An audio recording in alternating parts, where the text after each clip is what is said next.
The auction block had seen many souls pass through its wooden planks, but none quite like Clara Whitmore on that scorching July afternoon in 1887. While the crowd jeered and whispered cruel words about the scarred woman standing with her chin held high, one weathered cowboy named Jack Sullivan saw something they all missed. What he discovered would challenge everything the town of Millbrook thought they knew about beauty, worth, and the power of looking beyond the surface. Before we jump back in, tell us where you're tuning in from. And if this story touches you, make sure you're subscribed, because tomorrow I've saved something extra special for you. The dust kicked up from 100 boots created a hazy cloud over the courthouse steps where the monthly auction took place. Jack Sullivan adjusted his worn leather hat and leaned against the hitching post, watching as families sold off their belongings to pay mounting debts. The drought had been merciless that summer, turning fertile farmland into cracked earth that resembled broken pottery. Jack's calloused fingers traced the edge of his shirt pocket where he kept a faded photograph of his late wife, Margaret. 3 years had passed since the fever took her, leaving him alone on their sprawling ranch with nothing but cattle and memories. At 42, his face bore the lines of both grief and hard living under the relentless Texas sun. The auctioneer, a portly man named Cornelius Webb, stepped onto the makeshift platform and raised his gavel. "Ladies and gentlemen, we have some fine items today, including livestock, farming equipment, and—" He paused, consulting his ledger with obvious distaste. "And one woman seeking employment and housing arrangements." A murmur rippled through the crowd as Clara Whitmore emerged from behind the courthouse. Jack's breath caught in his throat, not from shock at her appearance as the others seemed to experience, but from something else entirely. The left side of her face bore the twisted scars of what must have been a terrible fire, the skin pulled tight and discolored. Her dark hair was pulled back severely, and her simple brown dress had been mended multiple times. "Starting bid for domestic services is $5, Webb announced, his voice lacking enthusiasm. The crowd shuffled uncomfortably. Someone in the back called out, "Who'd want that in their house?" followed by harsh laughter. Clara's shoulders tensed, but she kept her gaze fixed straight ahead. Jack noticed her hands, which were surprisingly delicate despite obvious calluses from hard work. There was something in her posture that spoke of dignity maintained against impossible odds. "Do I hear $5? Webb repeated, growing impatient. The silence stretched on, broken only by whispered comments and stifled giggles from some of the younger men. Jack watched Clara's jaw tighten almost imperceptibly. He had seen that same expression on his wife's face when she was fighting tears, but refused to let them fall. Finally, a voice from the middle of the crowd spoke up. "I'll give you $2, but only for kitchen work. She can sleep in the barn, with the animals where she belongs." More laughter erupted. The speaker was Thomas Brennan, a local merchant known for his cruelty to his workers. Clara's right hand began to tremble slightly, the only outward sign of her inner turmoil.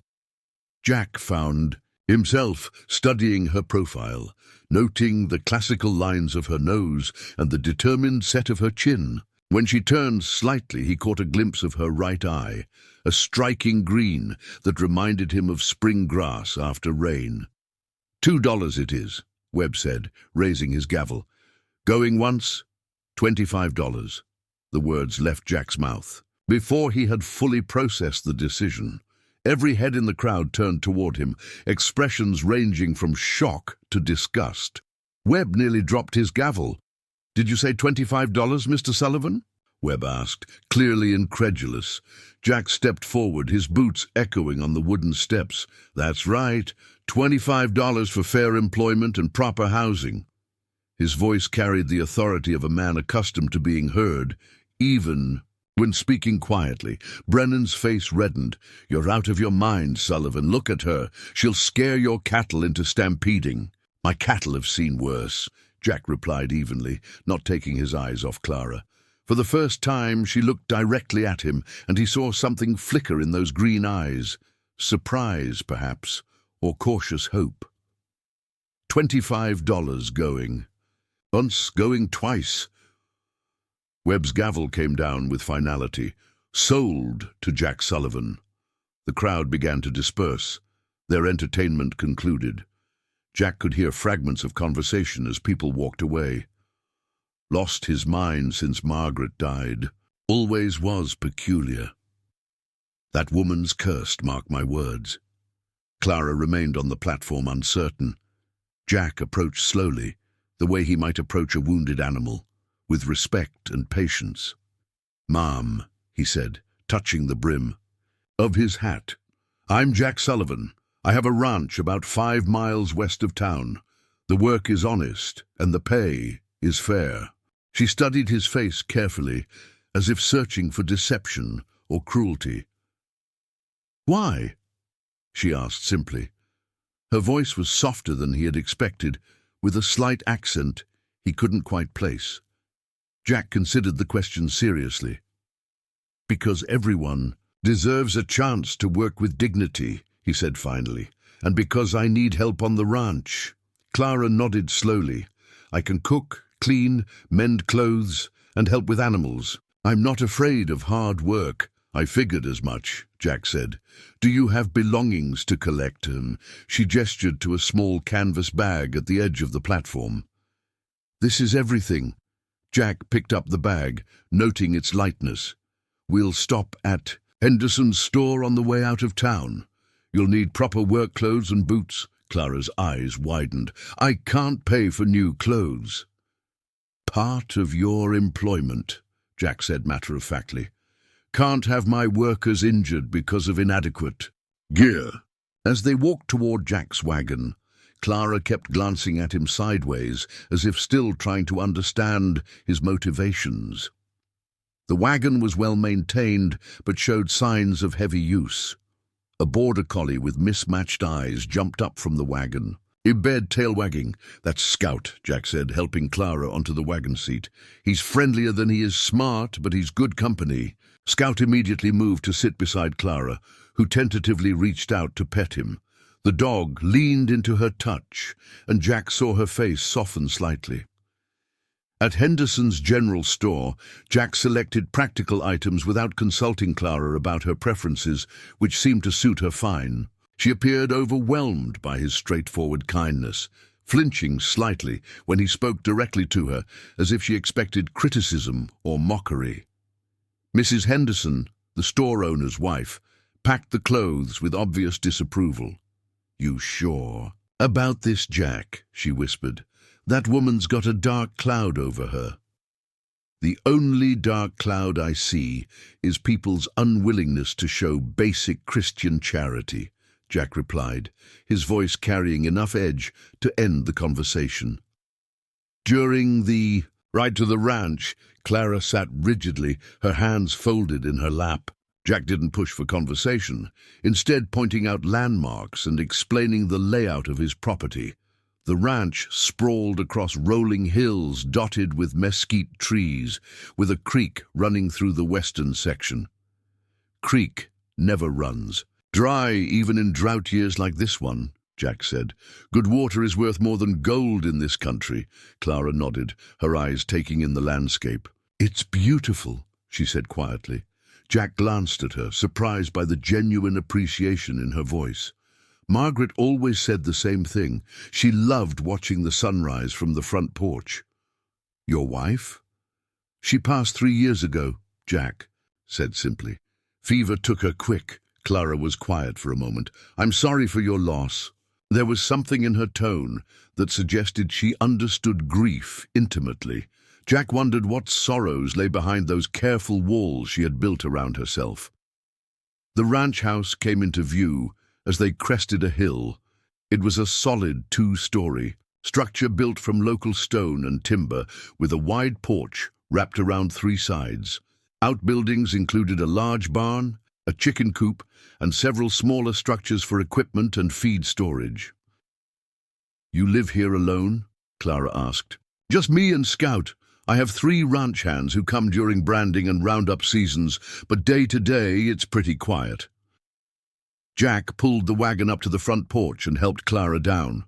Scout bounded ahead, clearly excited to be home. The inside of the house was clean but spartanly furnished, with the practical sensibility of a man living alone. "Your room is upstairs, second door on the right," Jack said, carrying her bag. "It has its own wash basin and a window facing east for morning light. Meals are at sunrise, noon, and sunset. I'm not particular about what we eat as long as it's filling." Clara followed him upstairs, her footsteps soft on the wooden floors. The room he showed her was simple but comfortable, with a real bed, a chest of drawers, and a chair by the window. It was more privacy and comfort than she had known in years. "Thank you," she said, her voice barely above a whisper. Jack set her bag on the chest of drawers. "There's soap and towels in the washstand. Dinner's in about an hour if you want to rest first." After he left, Clara sat on the edge of the bed and allowed herself to truly absorb what had happened. For the first time in longer than she could remember, she felt something that might have been safety. The sensation was so foreign that it almost frightened her. Preparing and narrating this story took us a lot of time, so if you are enjoying it, subscribe to our channel. It means a lot to us. Now, back to the story. Downstairs, Jack stood on his front porch, watching the sun begin its descent toward the horizon. He couldn't fully explain why he had bid on Clara, only that something about her quiet dignity had called to a part of him that had been dormant since Margaret's death. Scout came to sit beside him, as if sensing his master's contemplative mood. "What do you think, boy?" Jack asked, scratching behind the dog's ears. "Did we do the right thing?" Scout's tail thumped against the porch boards, which Jack chose to interpret as approval. In the distance, cattle moved slowly across the pasture, their lowing carried on the evening breeze. The familiar sounds and sights of his ranch provided a comfort that had sustained him through his darkest hours. An hour later, Clara appeared in the kitchen doorway, having changed into one of the practical dresses Jack had purchased. Her hair was still pulled back, but she had loosened it slightly, revealing more of her unmarked profile. "Is there something specific you'd like for dinner?" she asked. Jack looked up from where he was attempting to slice salt pork with questionable success.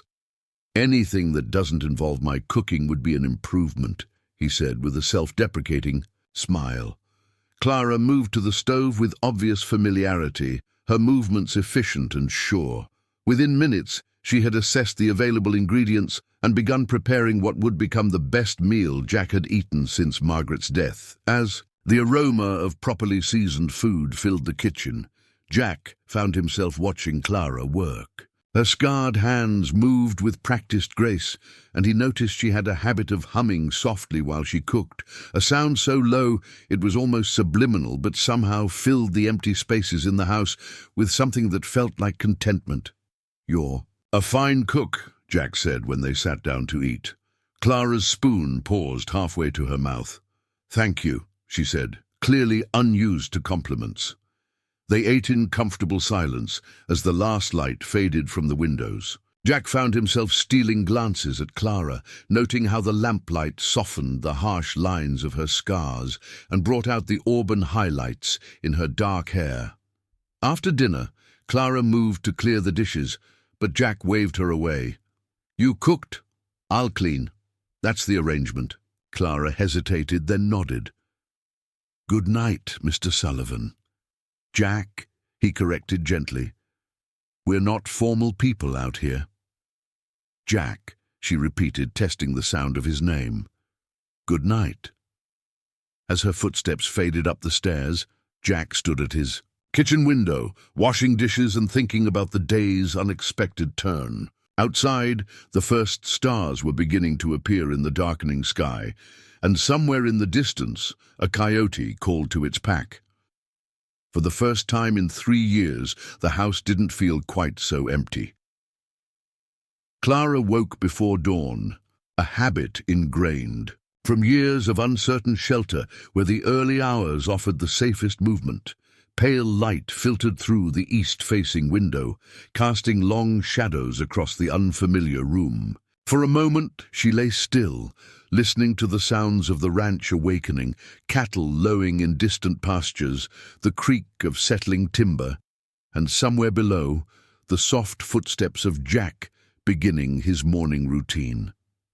She dressed quickly, in her new work clothes, the sturdy fabric still stiff but infinitely better than the threadbare dress she had worn to the auction. The mirror above the wash basin reflected her morning ritual of positioning her hair to minimize the visibility of her scars, a practice so automatic she barely registered doing it anymore. Downstairs, she found Jack at the kitchen table with a cup of coffee and a ledger spread before him. Numbers filled the columns in neat handwriting, and his brow was furrowed in concentration. He looked up when she entered, and she caught a glimpse of worry in his expression before he composed himself. "Morning," he said, closing the ledger. "Hope the rooster didn't wake you. Old Jeremiah thinks the sun needs his personal invitation to rise." "I've been awake for a while," Clara said, moving toward the stove. "Coffee smells good." Jack poured her a cup from the pot, noting how she accepted it with both hands, wrapped around the ceramic for warmth. "Sleep all right? Bed comfortable enough?"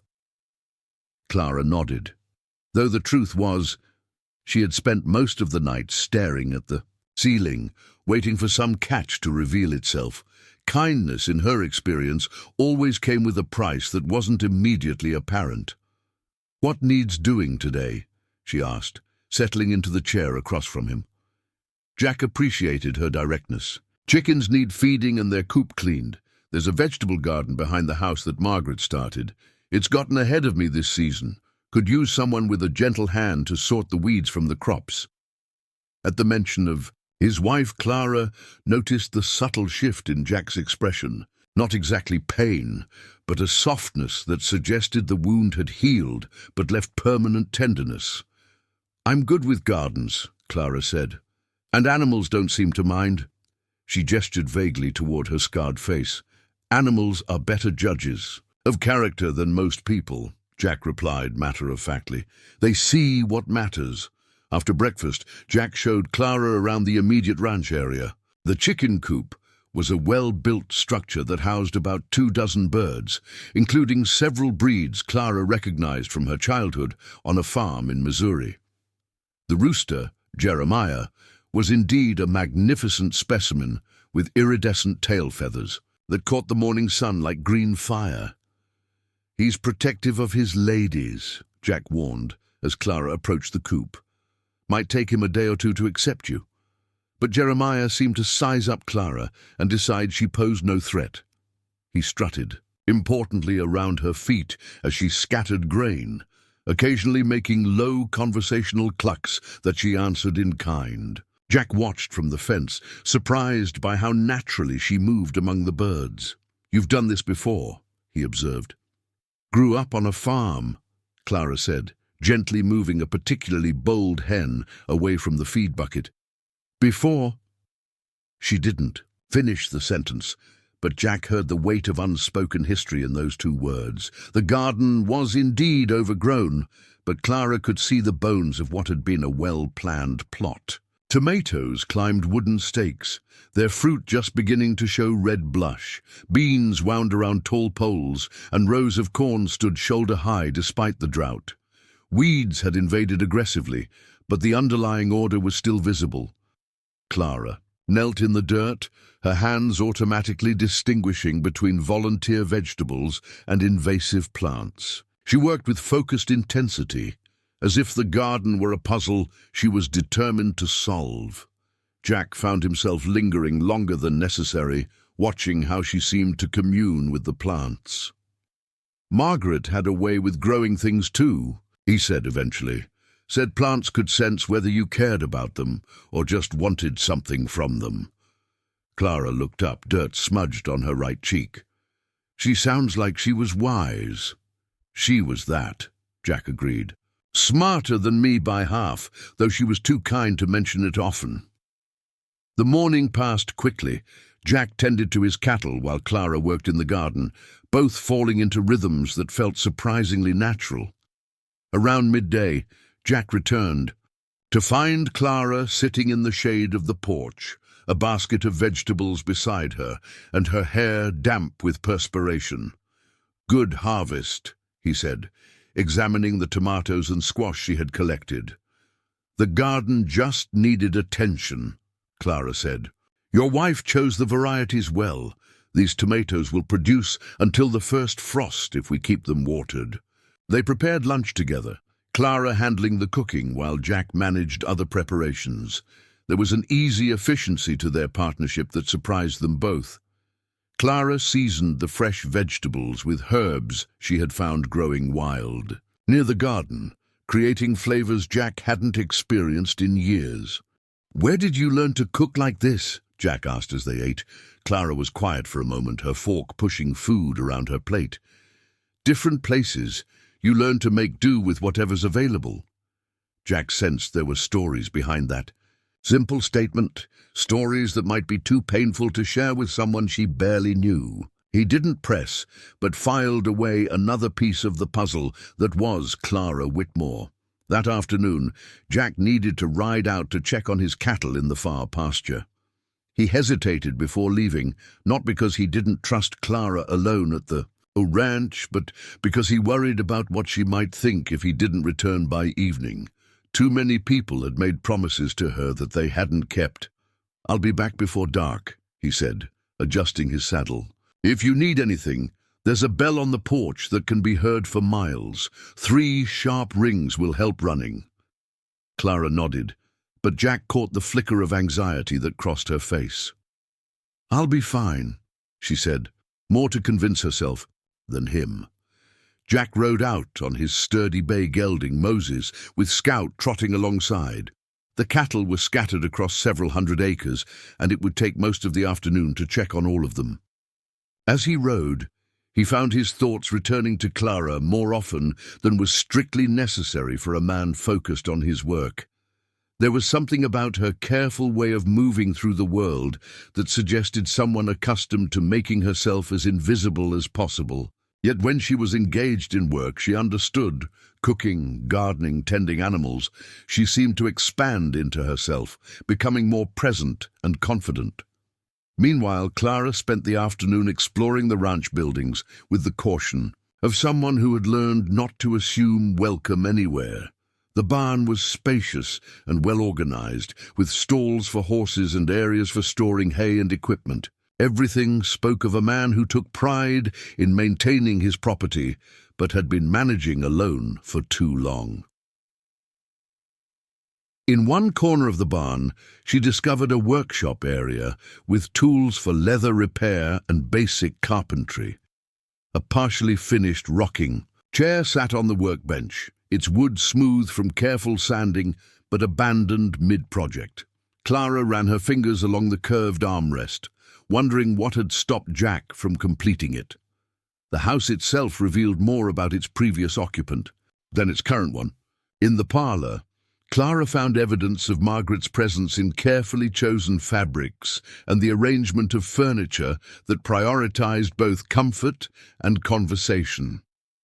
Photographs on the mantel showed a woman with kind eyes and a generous smile, often pictured beside a younger, less careworn version of Jack. Clara studied these images with the intensity of someone trying to understand what kind of woman could inspire such lasting devotion. Margaret had been beautiful in a conventional sense, but there was something in her expression that suggested depth and strength beneath the surface prettiness. As afternoon stretched toward evening, Clara began preparing dinner, choosing ingredients that would create a meal worthy of coming home to. She found herself humming again, the same unconscious melody that had emerged the night before. The kitchen seemed to absorb the sound and give it back warmed, as if the room itself appreciated being filled with life again. Jack returned just as the sun touched the horizon, his face showing the satisfaction of a day's work completed successfully. Scout bounded ahead to greet Clara, who had emerged onto the porch at the sound of hoofbeats. "Cattle all accounted for," Jack reported, dismounting and leading Moses toward the barn. "And you? Good afternoon." "Very good," Clara said, and meant, It. "Dinner will be ready in 20 minutes. As Jack tended to his horse, Clara watched from the kitchen window. His movements were economical and sure, the actions of a man who had performed these same tasks thousands of times.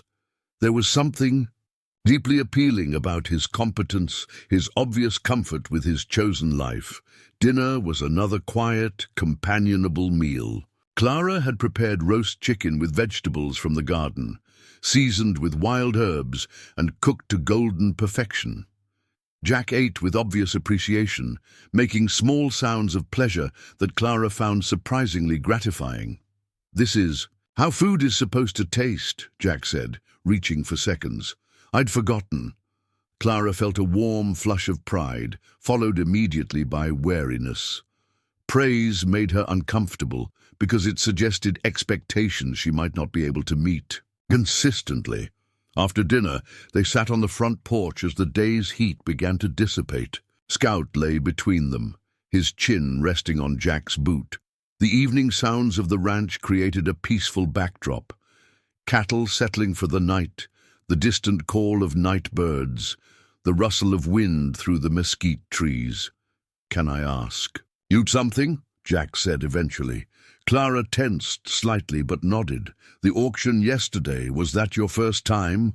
Clara was quiet for so long that Jack thought she might not answer. When she finally spoke, her voice was carefully controlled. "Third time," she said. "The first two didn't work out." Jack waited, sensing there was more she might be willing to share. "People think they want help," Clara continued, "but what they really want is someone to blame when things go wrong. Someone who can't fight back." The bitterness in her voice was subtle but unmistakable. Jack found himself clenching his fists at the implications of her words. "That won't happen here," he said quietly but firmly. Clara turned to look at him directly, studying his face in the lamplight spilling from the kitchen window. "Why should I believe you?" It was a fair question, and Jack treated it as such. "Because I know what it's like to be alone and have people make assumptions about what you need or what you're capable of. Because I've got no use for cruelty, and I can tell the difference between someone who's broken and someone who's been broken by others." Clara absorbed this, recognizing the truth when she heard it. There was no false charm in Jack's manner, no attempt to convince her of anything beyond what his actions had already demonstrated. "The scars," she said suddenly, surprising herself. "House fire when I was 19, lost my family, lost everything." Jack nodded slowly, understanding now why she moved through the world with such careful determination. "I'm sorry," he said simply. "People see them and think they know everything about me," Clara continued. "Think I should be grateful for any scrap of kindness, no matter how it comes wrapped." "People see what they expect to see," Jack replied. "Doesn't make them right." They sat in comfortable silence as the stars began to appear. Clara found herself relaxing in a way she hadn't in years, the constant vigilance that kept her safe finally easing just slightly. "Jack," she said quietly, "thank you for yesterday, for today, for not making me feel like I owe you something I can't give." Jack turned to study her profile, noting how the evening shadows softened her features. "Clara, the only thing anyone owes in this life is honest work for honest pay. Everything else is just people being human to each other." As they prepared to go inside for the night, Clara paused at the bottom of the stairs. "The rocking chair in the barn," she said. "Were you making it for Margaret?" Jack's hand stilled on the banister. "Started it the winter before she got sick. Never seemed right to finish it after." Clara nodded, understanding the weight of unfinished projects and abandoned dreams. "Maybe someday," she said gently. "Maybe," Jack agreed, though his voice suggested he wasn't quite ready to consider that possibility. Upstairs, Clara prepared for her second night in the strange luxury of privacy and safety. Through her window, she could see the barn where the unfinished rocking chair waited in the darkness, a symbol of interrupted love and the difficulty of moving forward when the past held such powerful claims on the heart. Below, Jack sat at his kitchen table with his ledger spread before him once again, but the numbers seemed less troubling tonight. The house felt different with another person in it, not crowded, but complete in a way he had forgotten was possible. Outside, the ranch settled into its nightly rhythms, and two people who had found each other by accident began the slow process of discovering whether kindness could indeed lead to something more substantial than mere survival. The third week of Clara's stay brought unexpected visitors to the Sullivan Ranch. Jack was mending fences in the north pasture when he spotted the dust cloud on the horizon, moving too fast to be anything but trouble. He mounted Moses and rode hard toward the house, arriving just as Sheriff Robert Dalton and two other men dismounted near the front porch. Clara had heard the horses approaching and stepped outside, wiping flour from her hands on her apron. She recognized the type immediately, men who wore authority like armor, ready to wield it against anyone they deemed unworthy of basic respect. "Afternoon, Jack," Sheriff Dalton called out, though his eyes remained fixed on Clara. "Heard you. And picked up some help at the auction a few weeks back." Jack dismounted slowly, positioning himself subtly between the sheriff and Clara. "Sheriff, what brings you out this way?" Dalton was a thick-set man with small, calculating eyes and a mustache that failed to hide his perpetual sneer. The two men with him were local businessmen, Harold Pritchard, who owned the grain mill, and Vernon Casey, whose general store competed with Henderson's. "Well, we've been getting reports," Dalton said, his tone suggesting official business. "Folks in town are concerned about the situation you've got here." "What situation would that be?" Jack asked, his voice deceptively mild. Pritchard stepped forward, his chest puffed with self-importance. "It's not proper, Sullivan. An unmarried woman living alone with you out here. People are talking." Clara felt the familiar knot of dread forming in her stomach.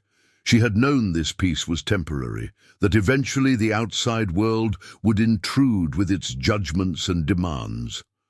"What people say in their spare time is their business," Jack replied evenly. "What happens on my property is mine." Casey gestured dismissively toward Clara. "Look at her, Jack. You think anyone believes you hired that creature for honest work? She's cursed, and now she's dragging you down with her." The word creature hit Clara like a physical blow. She stepped back instinctively, her hand moving to touch the scars on her face. Jack's expression darkened dangerously. "Sheriff," Jack said, his voice carrying a warning edge, "I suggest you and your friends state your business and move along." Dalton shifted uncomfortably. While he enjoyed exercising his authority over those he deemed inferior, Jack Sullivan was not a man to cross lightly.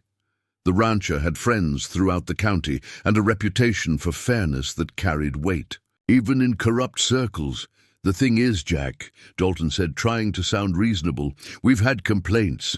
Mrs. Henderson says this woman was asking about poison when she came into the store, asking what kinds grew wild around here." Clara's eyes widened in shock. "I asked about medicinal plants," she said quietly, "for treating cattle ailments and making poultices." "That's not how Mrs. Henderson tells it," Pritchard interjected smugly. "She says you were very interested in what could kill a man without leaving traces." Jack felt rage building in his chest like steam in a boiler. "That's a damned lie, and you know it." "Watch your language, Sullivan," Casey warned. "We're here on official business. There's also the matter of your cattle. 3 head turned up dead near Willow Creek last week, poisoned from the look of them." "My cattle are all accounted for," Jack said firmly, "and they graze nowhere near Willow Creek." Sheriff Dalton produced a folded paper from his vest pocket. "Nevertheless, we have a warrant to search the premises, looking for evidence of poisoning activities." Clara's blood turned to ice water. She had seen this dance before, The false accusations, the predetermined conclusions, the way authority could be twisted to destroy anyone who didn't fit society's narrow definitions of acceptable. "Jack," she said quietly, "maybe I should just go." "Like hell," Jack replied without taking his eyes off the sheriff. "This is your home, and these men are leaving. Now." Dalton's face reddened. "You can't obstruct a legal search, Sullivan. Stand aside." "Show me the warrant," Jack demanded. Dalton hesitated, then unfolded the paper with obvious reluctance. Jack snatched it from his hands and read quickly, his legal knowledge limited but sufficient to spot the glaring problems. "This warrant is for the Henderson property," Jack said coldly. "Wrong name, wrong location, wrong jurisdiction. You have no authority here." The three men exchanged uncomfortable glances. Their plan had been to intimidate Jack into compliance, not to engage in actual legal procedures. Pritchard tried to bluster his way through. "Don't get technical with us, Sullivan. Everyone knows what kind of woman she is. Fire follows her wherever she goes, and now poison too. How long before something happens to you?" Clara had heard enough. Years of swallowing insults and enduring accusations had built up like kindling, and Pritchard's words provided the spark. "How dare you?" she said, stepping around Jack to face her accusers directly. "You know nothing about me except what you choose to assume based on my appearance." Her voice grew stronger as she continued. "I have worked honestly everywhere I've been. I have harmed no one and helped many. If you have evidence of wrongdoing, present it. If not, get off this property." Dalton laughed harshly. "Listen to her, talking like she has rights. Women like that, scared by God's judgment, thinking she can make demands." Jack had heard enough. In one fluid motion, he grabbed Dalton by the front of his shirt and lifted him nearly off his feet. The sheriff found himself staring into eyes that held the promise of serious violence. "You will apologize to Miss Whitmore," Jack said quietly, "or you will explain to your wife why you came home with your jaw wired shut." Dalton struggled briefly, then realized the futility of resistance. Jack Sullivan had been building muscle through ranch work for 2 decades, and his grip felt like iron bands. "This is assault," Dalton gasped. "This is a polite request," Jack corrected. "My impolite requests tend to be less conversational." Pritchard and Casey began backing toward their horses, clearly unwilling to involve themselves in actual confrontation. Dalton, seeing himself abandoned, mumbled something that might have been an apology. Jack released him with a slight push that sent the sheriff stumbling backward. "The 3 of you will spread the word in town that Clara Whitmore is under my protection. Anyone with complaints about her presence here can bring them directly to me." The men mounted their horses with as much dignity as they could muster, which wasn't considerable. As they prepared to leave, Dalton couldn't resist one final attempt at intimidation. "This isn't over, Sullivan. That woman's trouble, and trouble has a way of spreading." "Sheriff," Jack said conversationally, "if I hear that you or anyone else has been spreading lies about Miss Whitmore, I'll be paying you a visit in town, and I won't be nearly as polite as I was today." After the men had ridden away, Jack and Clara stood in silence on the porch. Scout emerged from wherever he had been hiding during the confrontation, sensing that the tension had passed. "I'm sorry," Clara said finally. "I should have known this would happen." Jack turned to look at her, noting the defeated slump of her shoulders. "You have nothing to apologize for. Those men are bullies and cowards." "But they're right about one thing," Clara continued. "Trouble does follow me. Maybe it would be better if I left before—" "Clara." Jack's voice was firm but gentle. "Look at me." Reluctantly, she raised her eyes to meet his. "Do you trust me?" he asked. The question surprised her. "Yes," she said without hesitation. "Then trust me when I tell you that you're not going anywhere. This is your home for as long as you want it to be." Clara felt tears, threatening, a luxury she rarely allowed herself. "Why are you willing to fight for me? You barely know me." Jack considered the question seriously. "I know enough. I know you're kind to animals and children. I know you work harder than anyone I've ever met. I know you make this house feel like a home again."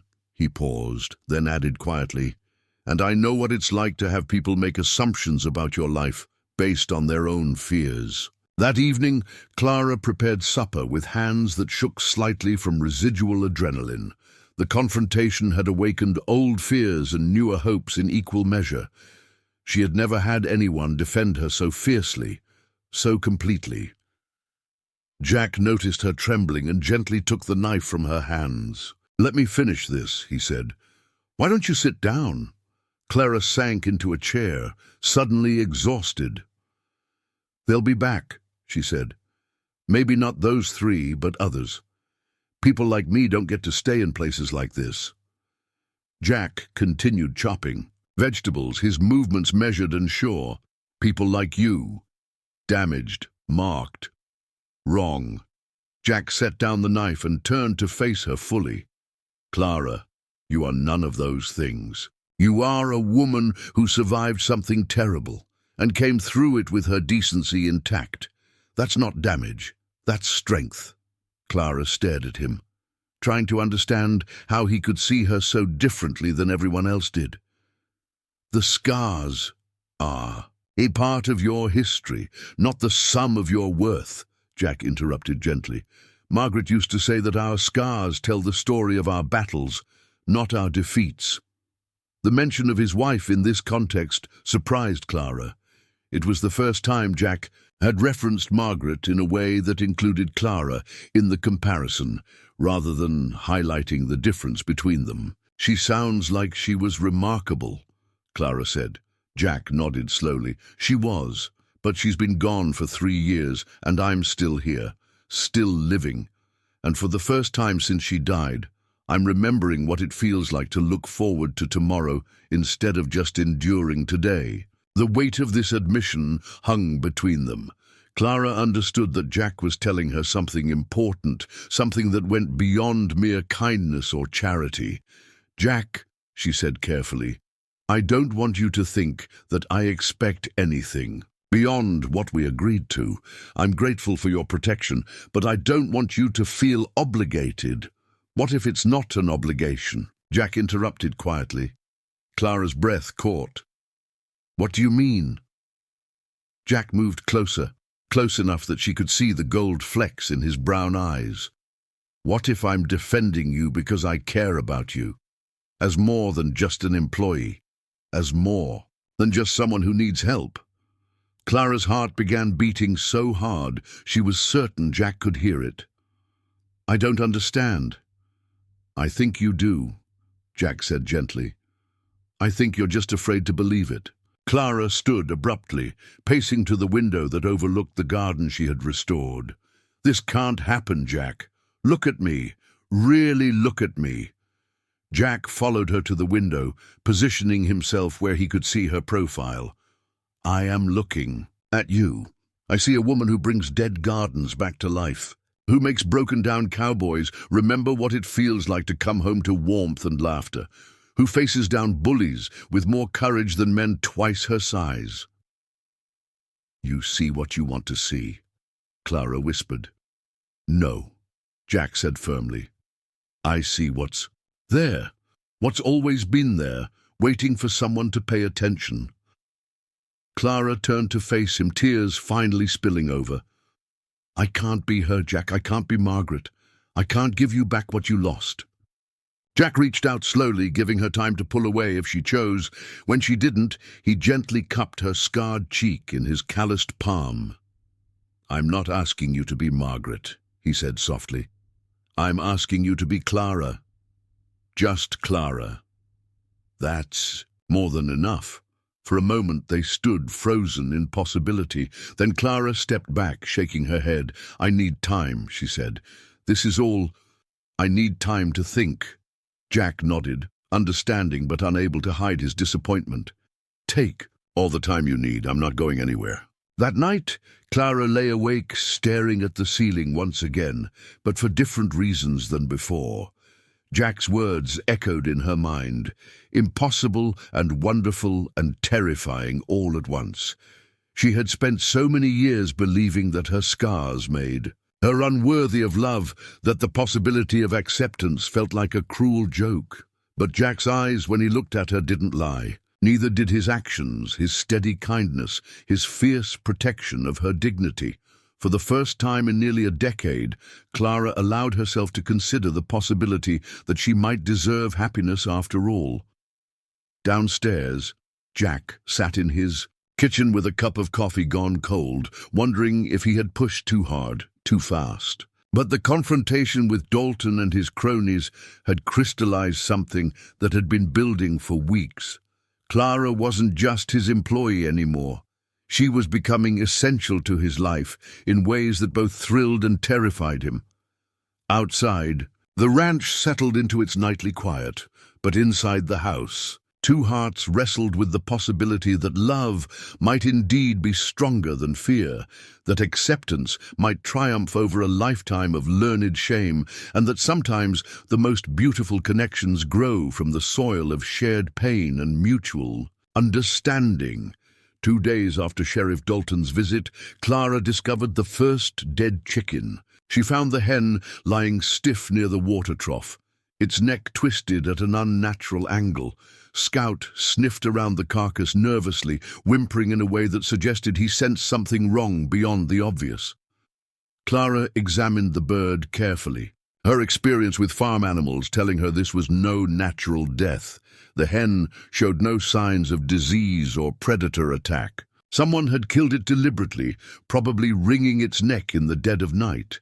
Jack was in the barn, repairing a bridle when Clara approached with the dead chicken wrapped in burlap. Her face was pale but determined. Someone was here last. "Night," she said without preamble, unwrapping the hen. This wasn't an accident. Jack's jaw tightened as he examined the bird. Damn cowards, sneaking around in the dark to terrorize a woman. "It's a warning," Clara said quietly. "They want me to know they can get close to the house whenever they choose." Jack set down his leather tools and looked directly at her. "Are you frightened?" Clara considered the question honestly. "Yes, but I'm also angry. That hen was the best layer in the flock. She had a name, Henrietta. She used to follow me around the yard like a pet." The combination of fear and righteous indignation in Clara's voice told Jack everything he needed to know about her character. A lesser person might have packed their belongings and fled after such intimidation. Clara was planning to fight back. "We'll bury her properly," Jack said. "And tonight I'll be keeping watch." Clara shook her head. "They're trying to provoke exactly that response. They want you to do something rash so they can claim you're dangerous too." Jack had to admit she was right. His first instinct was to saddle Moses and ride into town looking for answers, but that would only give Dalton and his allies ammunition to use against them both. "So, what do you suggest?" he asked. Clara was quiet for a moment, thinking. "We document everything, keep a record of every incident, every threat, every piece of evidence. Eventually their harassment will escalate beyond what even corrupt officials can ignore. And in the meantime, we continue living our lives," Clara said with more confidence than she felt. "We don't let them drive us into hiding or force us to become the kind of people who solve problems with violence." That afternoon, Clara began a careful journal of the harassment, noting the date, time, and circumstances of each incident. Her handwriting was precise and clear, the account factual rather than emotional. Jack watched her work with growing admiration for her methodical approach to what was essentially a campaign of terror. The next incident came 3 days later. Clara was hanging laundry when she noticed that several of her work dresses had been slashed with a knife. The cuts were deliberate and vicious, destroying the garments beyond repair while leaving her undergarments and Jack's clothes untouched. "They're escalating," Jack observed grimly, as Clara added this incident to her growing record. "But not randomly," Clara replied. They're being very careful to target only me, to make it clear that their problem is with my presence here, not with you. Directly, Jack paced the kitchen like a caged animal. I can't just stand by and watch them terrorize you. You're not standing by, Clara said firmly. You're giving me the space to handle this my way first. That matters more than you know. The truth was that Clara felt more empowered by Jack's restraint than she would have by his retaliation. For the first time in her adult life, someone was trusting her judgment about how to handle the hostility she faced. It was a form of respect she had never experienced before. The harassment continued with methodical precision. Dead rats appeared in the chicken coop. The vegetable garden was trampled in the night. Months of careful work destroyed in minutes. Someone poisoned the water in the horse trough, though fortunately Jack discovered it before any animals drank from it. Through it all, Clara maintained her careful documentation while continuing her daily routines with stubborn determination. She replanted the garden, cleaned the chicken coop, and prepared meals with the same attention to detail she had shown from her first day at the ranch. Jack found her resilience both inspiring and heartbreaking. He began to understand that Clara's scars were not just physical reminders of past trauma, but symbols of her refusal to be broken by cruelty. Every day she chose to stay, to continue living fully despite the harassment, was an act of quiet heroism. The breakthrough came from an unexpected source. Mrs. Henderson's youngest daughter, Lucy, appeared at the ranch one evening just as Clara was calling the chickens in for the night. The girl was perhaps 12 years old, with braided hair and a face flushed from running. "Miss Clara," Lucy gasped, "I need to tell you something important." Clara knelt to the girl's level, noting the fear and excitement warring in her expression. "What is it, Lucy? I heard my mother talking to Mrs. Brennan and Mrs. Casey about you. They were planning something bad for tomorrow night. Something about making sure you finally get the message and leave town for good." Jack had heard voices and emerged from the barn. "Lucy, what exactly did you hear?" The girl looked nervously. "Between the two adults, they said they were going to set fire to your chicken coop while you were sleeping, make it look like you were careless with a lantern. They want people to think you're dangerous, that fire follows you wherever you go." Clara's blood turned to ice. Arson was exactly the kind of escalation that could easily get out of control, potentially burning down the entire ranch. Worse, it was designed to play on the superstitious fears that already surrounded her. "Lucy," Clara said gently, "why are you telling us this? Your mother won't be happy if she finds out." The girl's chin jutted out stubbornly. "Because it's wrong. My mama raised me to tell the truth and help people in trouble. And because—" She hesitated, then continued in a rush. "Because you were kind to me at the store when everyone else pretended I wasn't there. You smiled at me like I mattered." Clara remembered the incident. Lucy had been struggling to reach something on a high shelf while her mother gossiped with other customers. Clara had quietly helped the girl, receiving a gap-toothed grin in return. "Thank you, Lucy," Jack said seriously. "You've shown real courage by coming here. What will you do?" Lucy asked. Jack and Clara exchanged glances. They both knew this was the moment of decision. They could no longer handle the situation through passive resistance and careful documentation. "We're going to stop them," Clara said quietly, "but we're going to do it the right way." After Lucy left, promising to keep their conversation secret, Jack and Clara sat at the kitchen table planning their response. Clara's journal now contained weeks of documented harassment, but they needed more than evidence. They needed witnesses and official intervention that couldn't be corrupted or ignored. "There's a federal marshal who comes through Austin twice a month," Jack said. "Marcus Webb, Cornelius's cousin, but nothing like him. He's got a reputation for being honest and thorough. If we can get word to him—" "How long before he's back in the area?" Clara asked.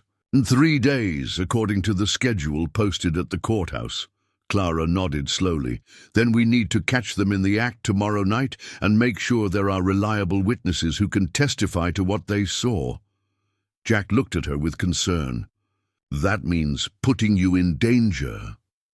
I've been in danger since the day I arrived, Clara replied. The difference now is that I'm not facing it alone.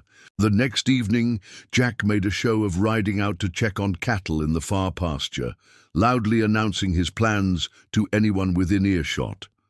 Clara prepared for bed early, making sure her lamp was visible from outside before extinguishing it. And settling down to wait in the darkness, Jack had not actually gone far. He was hidden in the barn loft, with a clear view of the chicken coop and the house.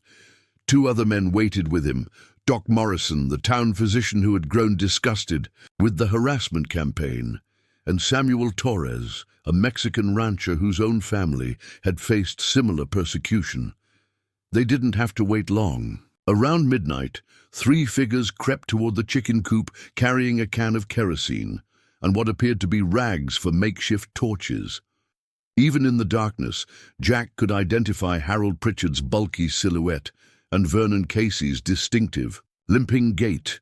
The men worked quickly, dousing the exterior walls of the chicken coop with kerosene. Clara watched from her darkened bedroom window, her heart pounding as she saw her careful documentation about attempted murder charges.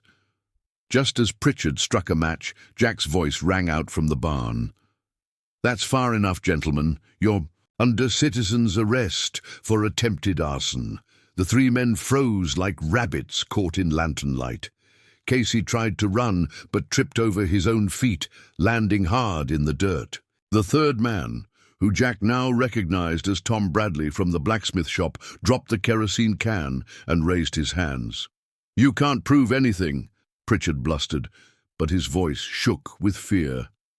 "I think 3 witnesses and physical evidence will be sufficient," Doc Morrison said calmly as he emerged from the barn. "Not to mention the young lady who's been keeping detailed records of your campaign of harassment." Clara appeared on the porch, fully dressed and carrying her journal. "Every incident is documented," she said clearly. "Dates, times, witnesses, evidence, all of it." Sheriff Dalton arrived within the hour, summoned by a message Jack had arranged to be delivered regardless of the night's outcome. The sheriff's face was grim as he surveyed the scene. The kerosene-soaked chicken coop, the makeshift torches, the 3 men who couldn't meet his eyes. "This is a serious situation," Dalton said slowly. "Arson is a federal crime." "Yes, it is," said a new voice from the darkness. Federal Marshal Marcus Webb stepped into the circle of lantern light, his badge glinting on his vest. "Good thing I arrived early for my circuit." Jack had sent word to the marshal the previous day, not entirely trusting local law enforcement to handle the situation appropriately. Webb was a tall, lean man with steel-grey hair and eyes that missed nothing. "Marshal Webb," Dalton stammered. "I wasn't expecting you until Thursday." "Plans change," Webb said mildly. "Now suppose you tell me what we have here." Over the next hour, the full extent of the harassment campaign came to light. Clara's meticulous documentation, combined with witness testimony from Doc Morrison and Samuel Torres, painted a clear picture of systematic intimidation that had escalated to attempted arson. Pritchard, Casey, and Bradley were arrested and taken to jail in town. Webb informed Dalton that the federal government would be taking a close interest in how local law enforcement handled cases involving persecution of vulnerable citizens. As dawn broke over the ranch, Clara and Jack stood together on the porch, watching the last of the officials depart. The chicken coop would need to be thoroughly cleaned and aired out, but the structure was intact. More importantly, the campaign of terror appeared to be ended. "It's over," Jack said quietly. "This part is," Clara agreed. "But the town won't forget what happened here. Some people will blame me for causing trouble." Jack turned to face her fully. "Do you care what those people think?" Clara considered the question seriously. A month ago, she would have said yes, would have packed her belongings and disappeared rather than face continued hostility. But something had changed during the long weeks of harassment and Jack's unwavering support. "No," she said with growing confidence. "I don't care what they think. This is my home, our home. They can learn to accept that, or they can stay away." Jack smiled, the first genuinely relaxed expression Clara had seen on his face in weeks. "Our home," he repeated, testing the sound of the words. "I like that." As they prepared to go inside and begin the work of cleaning up the damage, Clara stopped and looked back at the chicken coop, thinking about the hen named Henrietta and all the small acts of cruelty that had been perpetrated in the name of forcing her to abandon the only place she had ever felt truly safe. "Jack," she said quietly, "about what you said the other night. About caring for me as more than an employee." Jack's breath caught. "Yes?" Clara turned to face him, her scarred face set with determination. "I think I'm ready to stop being afraid of happiness." The sun was fully up now, painting the ranch buildings in shades of gold and amber. Somewhere in the distance, cattle were lowing peacefully, and the surviving chickens were beginning to venture out for their morning feed. It was the sound of normal life continuing, of love triumphing over hatred, and of two people who had found each other against all odds, finally allowing themselves to believe in the possibility of joy.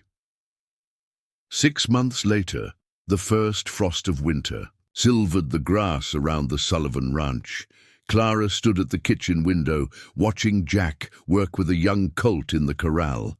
The horse was skittish, orphaned when its mother died during a difficult birth, but Jack's patient hands and gentle voice was slowly earning its trust. The months since the arson attempt had brought profound changes to both their lives. The trial of Pritchard, Casey, and Bradley had become the talk of 3 counties, with newspapers as far away as San Antonio covering the story of the scarred woman who had stood up to her tormentors. Clara had testified with quiet dignity, her detailed records providing irrefutable evidence of the systematic harassment campaign. The 3 men had been sentenced to substantial prison terms, and Sheriff Dalton had been quietly encouraged to seek employment elsewhere. His replacement, Deputy Martinez, was a young man with a reputation for fairness and an obvious respect for Federal Marshal Webb's expectations. But the most significant change was the one that had occurred between Clara and Jack themselves. The morning after the arrests, Clara had spoken of being ready to stop fearing happiness. Those words had opened a door that neither of them had been willing to walk through alone. Their courtship, if it could be called that, had been unlike anything either had experienced before. There were no stolen kisses or whispered endearments, no dramatic declarations of passion. Instead, there had been a gradual intertwining of their daily lives, a growing intimacy built on shared work, comfortable silences, and the kind of deep understanding that comes from weathering storms together. Jack had finished the rocking chair, working on it during the long evenings as Clara mended clothes or read aloud from books borrowed from Doc Morrison's library. The chair now sat on the front porch, where Clara often spent her mornings with her coffee, watching the sunrise paint the sky in shades of rose and gold. The townspeople had slowly begun to accept Clara's presence, though acceptance came in varying degrees. Some, like Lucy Henderson, had become genuine friends.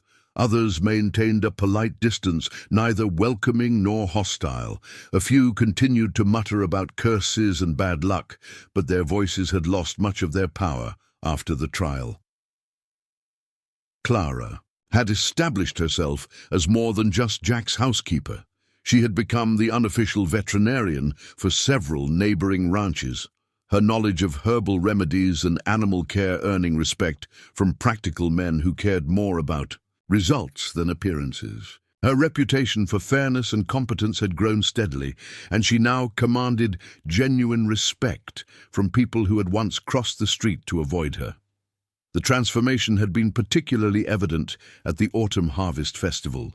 Clara had initially been reluctant to attend, but Jack had gently insisted that they needed to be part of the community they lived in. When they arrived at the church social, conversation had momentarily stilled, but then Lucy Henderson had run up to greet Clara with obvious delight, and the moment of tension had passed. Clara had contributed 2 pies to the dessert table, and both had been among the first to disappear. Mrs. Patterson, the banker's wife, had actually approached Clara to request her recipe for apple butter. It was a small gesture, but it represented a significant shift in how the town viewed the woman they had once tried to drive away. Now, as winter approached, Clara found herself thinking about the future with cautious optimism. The ranch had prospered under their joint management, with Clara's attention to detail complementing Jack's broader strategic vision. The cattle herd had grown, and Jack was considering expanding into horse breeding, an area where Clara's gentle touch with animals could prove invaluable. Jack finished working with the colt and headed toward the house, pausing to hang his coat on the porch hook. Clara had dinner ready, a hearty stew made from vegetables she had preserved from the garden, and meat from a steer they had butchered for winter. The kitchen smelled of herbs and comfort, the kind of aroma that made a house feel like a home. "How's the little one coming along?" Clara asked as Jack washed his hands at the kitchen basin. "Better every day," Jack replied. "He's starting to trust that I won't hurt him." Amazing how much patience it takes to undo the damage that fear can cause. Clara looked up from ladling stew into bowls, noting the deeper meaning in Jack's words. "Some damage takes longer to heal than others," she said quietly. Jack nodded, understanding that they were no longer talking about the colt. Over the past months, he had watched Clara gradually shed layers of protective armor, allowing herself to believe that she was safe, valued, and loved. The process had been slow and sometimes painful, but the woman who emerged was magnificent in her strength and grace. After dinner, they sat together on the porch in the rocking chair Jack had finished, Clara tucked against his side with a quilt wrapped around them both. The stars were brilliant in the clear winter sky, and the silence was comfortable rather than awkward. "Clara," Jack said eventually, "I've been thinking about something." "What's that?" she asked, though something in his tone suggested this was a conversation she had been expecting. Jack reached into his vest pocket and withdrew a small object wrapped in soft cloth. "I've been carrying this around for 3 weeks. Trying to find the right moment." Clara's breath caught as he unwrapped the cloth to reveal a simple gold ring. It wasn't elaborate or expensive, but it was beautiful in its understated elegance.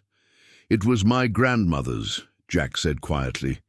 "She gave it to my mother, who gave it to Margaret. Margaret always said it should go to someone who understood that marriage was about partnership, not possession." Clara stared at the ring, overwhelmed by the weight of what Jack was offering. "Jack, I don't know if I can—" "You don't have to answer tonight," Jack interrupted gently. "I just wanted you to know that I'm ready. Ready to build a life together, officially and permanently, ready to face whatever comes next as a team." Clara took the ring with trembling fingers, feeling the warmth of the gold and the history it represented. "What about Margaret? Won't people say you're betraying her memory?" Jack considered this seriously. "Margaret once told me that the greatest tribute to a happy marriage is the willingness to risk loving again. She said that if anything happened to her, she wanted me to find someone who would make me laugh again." "Do I make you laugh?" Clara asked, surprised. Jack smiled, the expression transforming his weathered features. "Every day. Maybe not out loud, but in here," he touched his chest, "where it matters most." Clara held the ring up to catch the starlight. watching it sparkle against the darkness. "I'm scared," she admitted. "Of what? Of not being enough, of disappointing you, of people thinking you settled for less than you deserved." Jack turned to face her fully, his hands gentle on her shoulders. "Clara, look at me." She raised her eyes to meet his, seeing love and certainty in their depths. "You are not less than anyone," Jack said firmly.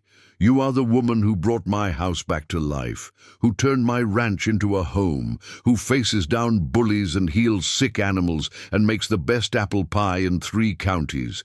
You are exactly what I need, exactly what I choose, exactly what I love." The word love hung between them like a bridge waiting to be crossed. Clara had heard it in Jack's actions for months, but this was the first time he had spoken it aloud. "I love you too," she whispered, the words feeling strange and wonderful on her tongue. "I love your kindness and your strength, and the way you see beauty in broken things."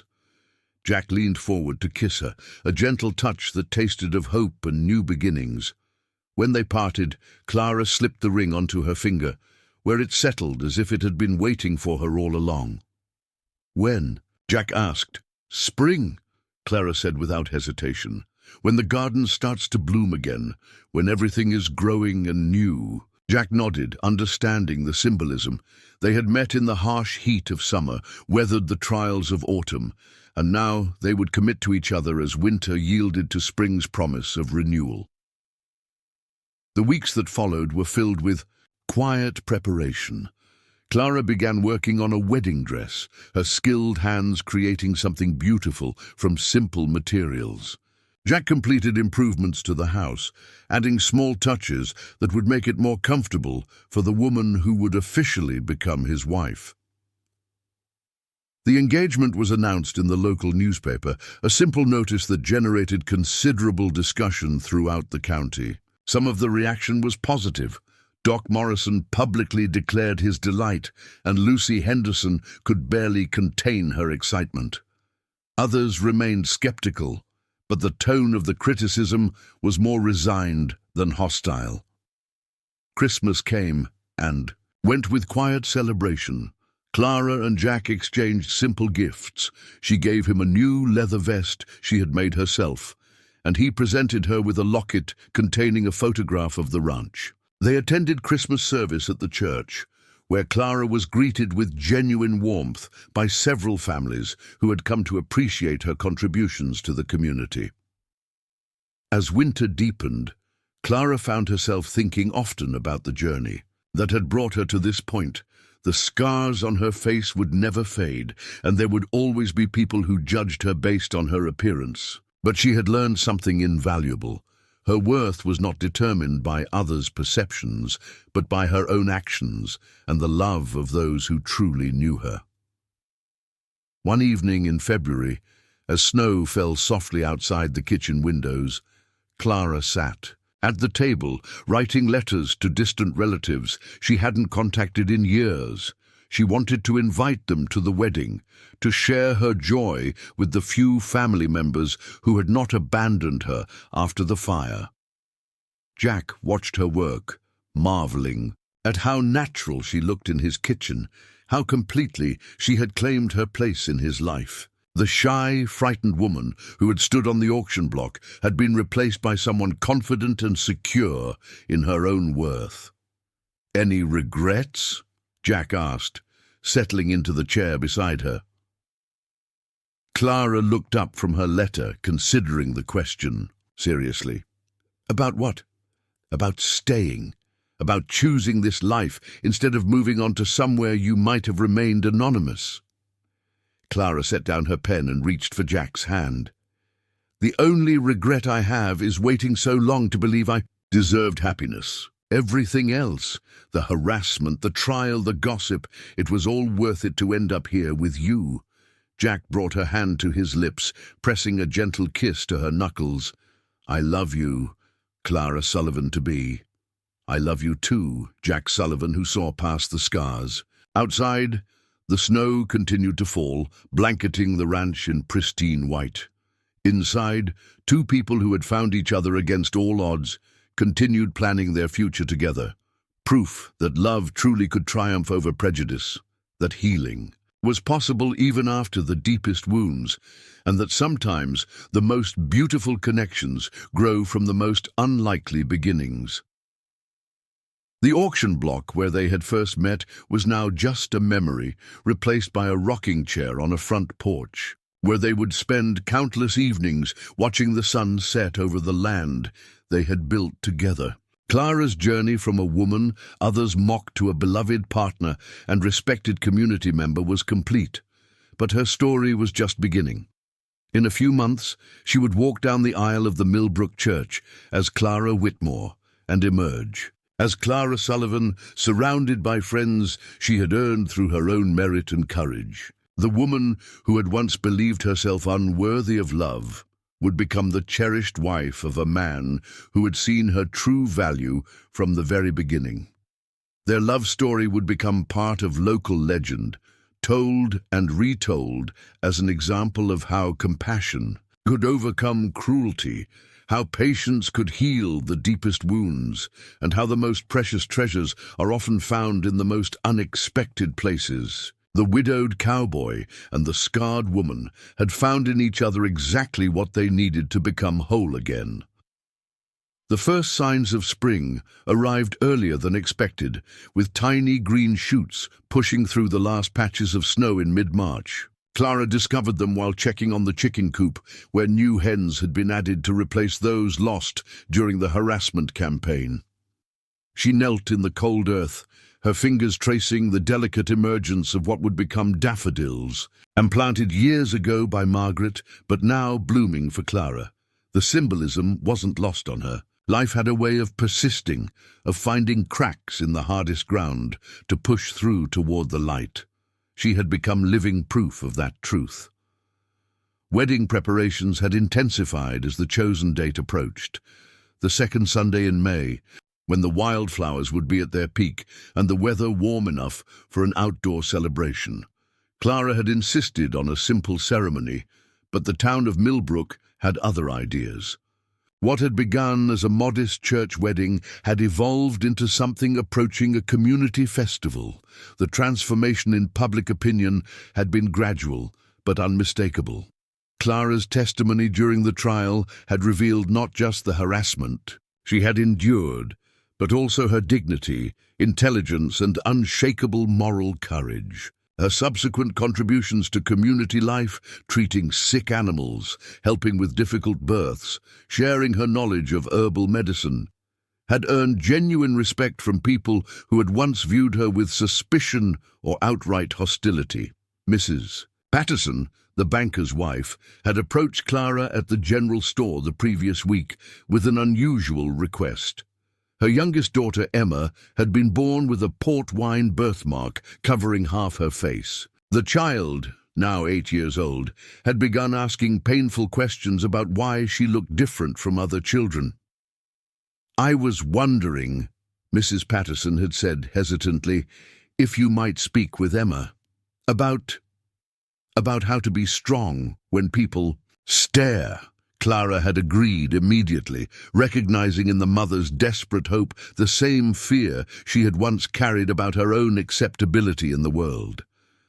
Her conversation with Emma had been one of the most rewarding experiences of her new life. The little girl's questions had been direct and honest, and Clara's answers had planted seeds of self-worth that would bloom as Emma grew. Now, as Clara prepared breakfast on this early April morning, she reflected on how completely her life had changed. The woman who had once believed herself unworthy of basic kindness was now someone others sought out for wisdom and comfort. The transformation still amazed her. Jack entered the kitchen carrying 2 letters that had arrived with the morning mail delivery. "One from your cousin in Missouri," he said, handing her the first envelope, "and one from Federal Marshal Webb." Clara opened her cousin's letter first, scanning the familiar handwriting quickly. "Sarah says she'll be here for the wedding," she announced with obvious pleasure. "She's bringing her 2 youngest children. I haven't seen them since they were babies." The letter from Marshal Webb contained news of a different sort. Pritchard, Casey, and Bradley had all been released from prison earlier than expected, their sentences reduced for what the authorities termed good behavior.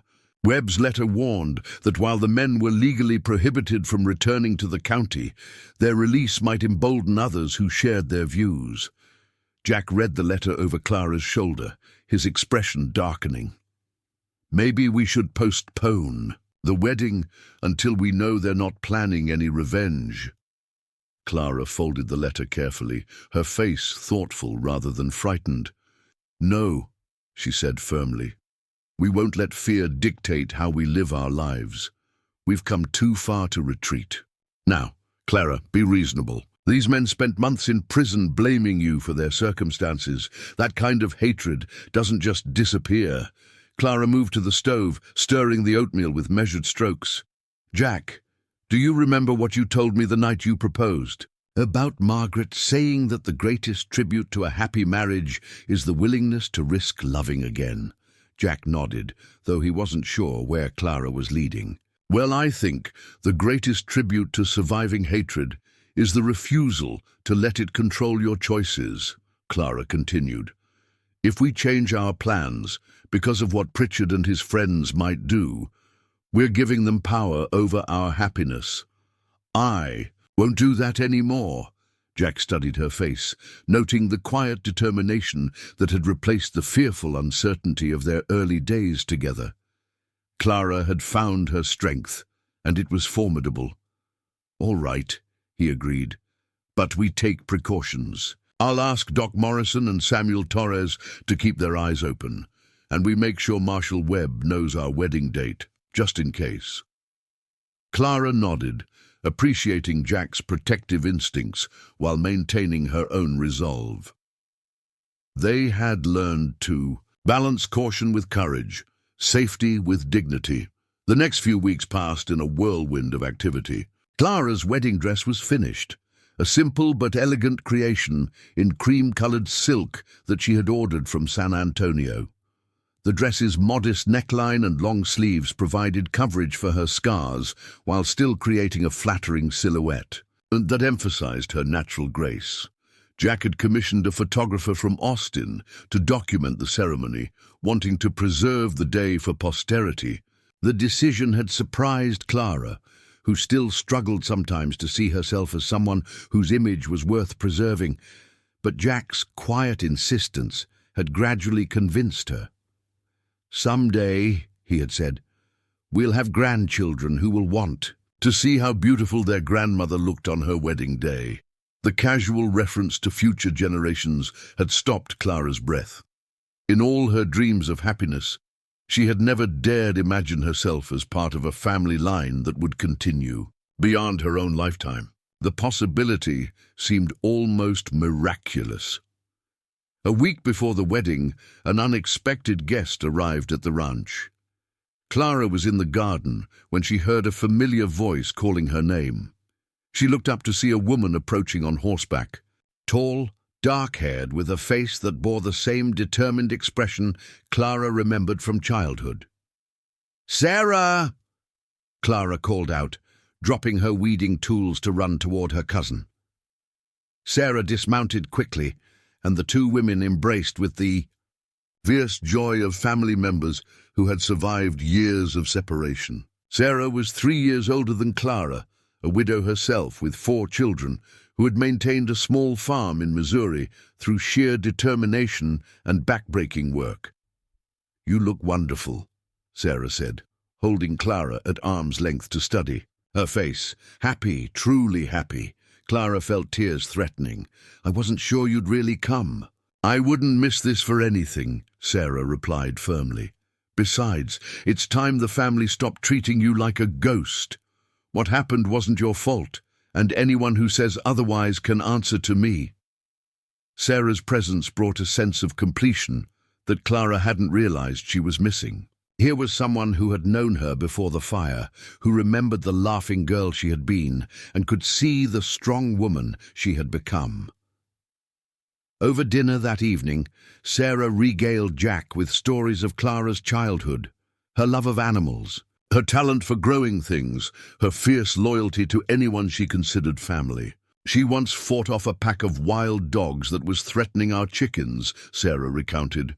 Couldn't have been more than 10 years old, but she stood there with a pitchfork twice her size, daring those dogs to come closer. They took one look at her face and decided they had urgent business elsewhere. Jack glanced at Clara, who was blushing at the attention. "Sounds familiar," he said with a smile. "She faced down 3 grown men trying to burn down my chicken coop with the same kind of courage." "That's our Clara," Sarah said proudly. "Never could stand to see the innocent hurt and never backed down from a fight that mattered." The day before the wedding, the entire ranch bustled with activity. Friends and neighbors arrived to help with preparations, transforming the front yard into an outdoor chapel with benches borrowed from the church and wildflowers gathered from the surrounding countryside. Doc Morrison supervised the construction of a simple arch where Clara and Jack would exchange vows, while Mrs. Henderson and several other women took charge of preparing the wedding feast. Clara watched the preparations from her bedroom window, overwhelmed by the generosity of people who had once viewed her with suspicion. The transformation in community attitudes hadn't happened overnight, but it was real and lasting. She had earned her place here through her own actions, not through anyone's charity. That evening, Clara and Jack sat together on the porch for what would be their last night as an unmarried couple. Tomorrow, she would become Clara Sullivan, officially and permanently. The thought filled her with anticipation rather than nervousness. "Any second thoughts?" Jack asked, echoing a question that had become a gentle ritual between them. "Only about whether I deserve this much happiness," Clara replied honestly.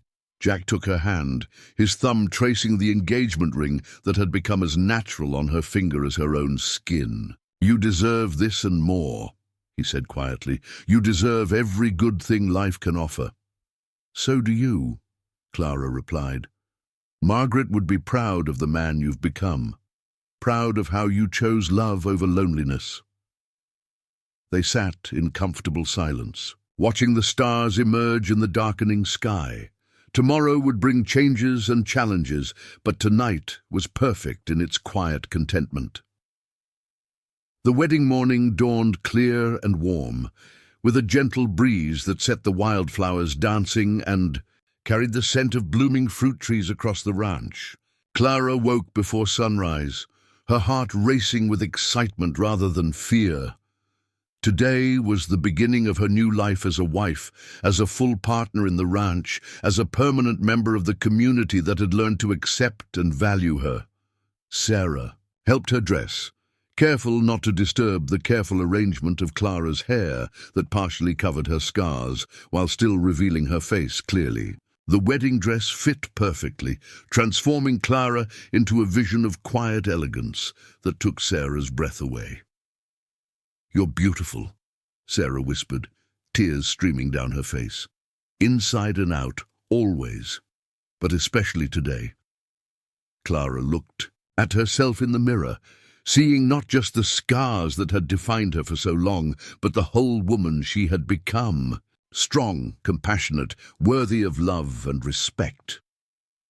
The image reflected back at her was that of a bride ready to embrace her future without apology or hesitation. Downstairs, Jack waited in the kitchen, resplendent in a new black suit that emphasized his tall, lean frame. He had shaved carefully and combed his dark hair with pomade, but his hands shook slightly as he adjusted his tie. "Nervous?" Doc Morrison asked, having arrived early to help with final preparations. "Terrified," Jack admitted.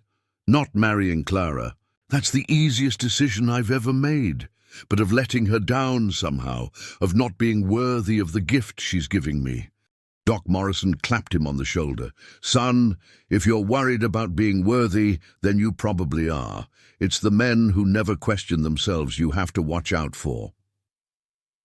The ceremony was scheduled for 3 o'clock, when the afternoon light would be soft and golden. As the hour approached, guests began gathering in the front yard. Ranchers and their families, townspeople who had come to genuinely respect Clara, children who had been charmed by her gentle manner with animals and her willingness to answer their curious questions about her scars. Federal Marshal Webb had arrived that morning, not just as a guest, but as added security. His presence was subtle but reassuring, a reminder that Clara and Jack had allies in positions of authority who would not tolerate any disruption of their happiness. At exactly 3 o'clock, the ceremony began.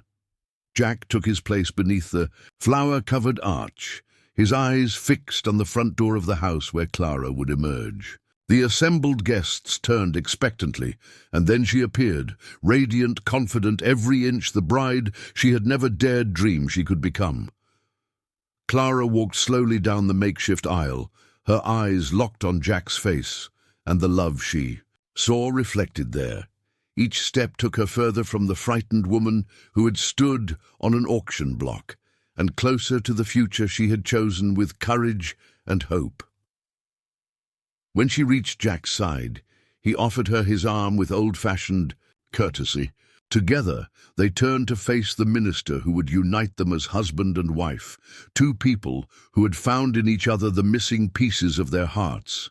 The vows they exchanged were simple but heartfelt, promises to love, honor, and support each other through whatever trials and joys lay ahead. When Jack placed the gold wedding band on Clara's finger, joining it to the engagement ring that had already claimed its place there, she felt the final piece of her new identity settle into place.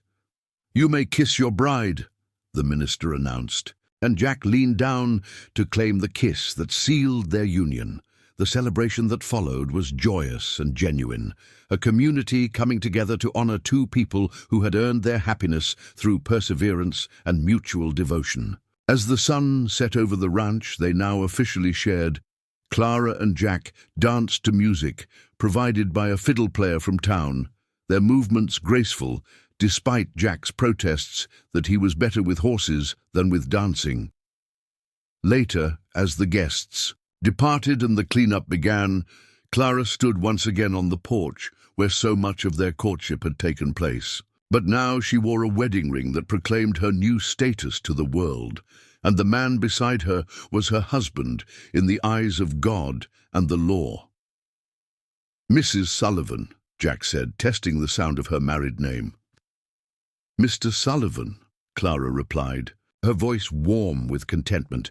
They had traveled a long road to reach this moment, from auction block to altar, from suspicion to acceptance, from loneliness to love. The journey had tested them both, had required courage they hadn't known they possessed, but it had brought them to exactly where they belonged. As they prepared to enter their house as husband and wife, Clara paused to look back at the yard where their wedding had taken place. Tomorrow they would clean up the remaining decorations and return to their daily routines. But tonight they would begin their married life together, two people who had discovered that love truly could overcome any obstacle, that acceptance was possible even after the deepest rejection, and that sometimes the most beautiful stories begin with the most unlikely meetings. The widowed cowboy and his bride walked into their home together, ready to write the next chapter of their remarkable love story. 3 years into their marriage, Clara Sullivan stood in the doorway of the newly constructed schoolhouse, watching her husband address a gathering of parents and town officials. The one-room building represented months of planning and fundraising, spearheaded by Clara herself after she noticed how many children in the surrounding ranches were growing up without formal education. Education shouldn't depend on how far you live from town, Clara had argued at the first community meeting. Every child deserves the chance to read and write, to understand numbers and history. Knowledge is the one thing that can never be taken away from you. Her words had carried particular weight because everyone knew Clara's own story, how she had educated herself during the long years of isolation, reading every book she could find, teaching herself mathematics and natural sciences. The woman, who had once been mocked as worthless, had become one of the most respected voices in the county. The schoolhouse project had revealed just how completely the community's perception of Clara had transformed. Donations had poured in from families who 3 years earlier wouldn't have acknowledged her existence. Ranchers had volunteered labor, lumber, and expertise. Even former skeptics like the new mayor, William Crawford, had publicly praised Clara's vision and dedication.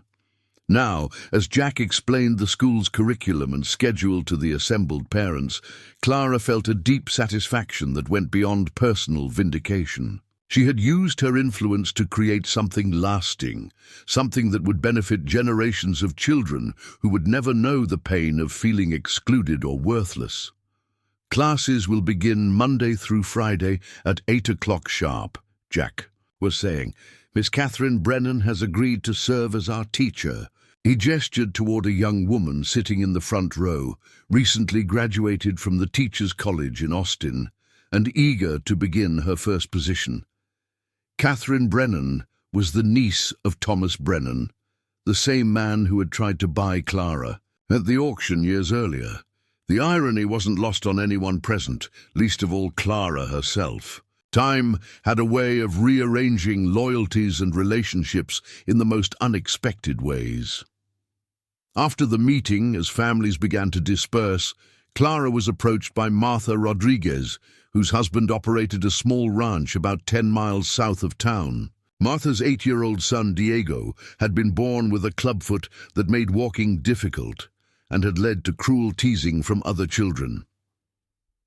Mrs. Sullivan, Martha said hesitantly, I was wondering if you might speak with Diego about starting school. He's so smart, but he's afraid the other children will make fun of him.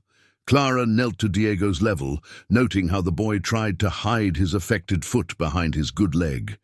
She saw in his dark eyes the same shame and fear she had carried for so many years. Diego, she said gently, do you know why I wanted to build this school?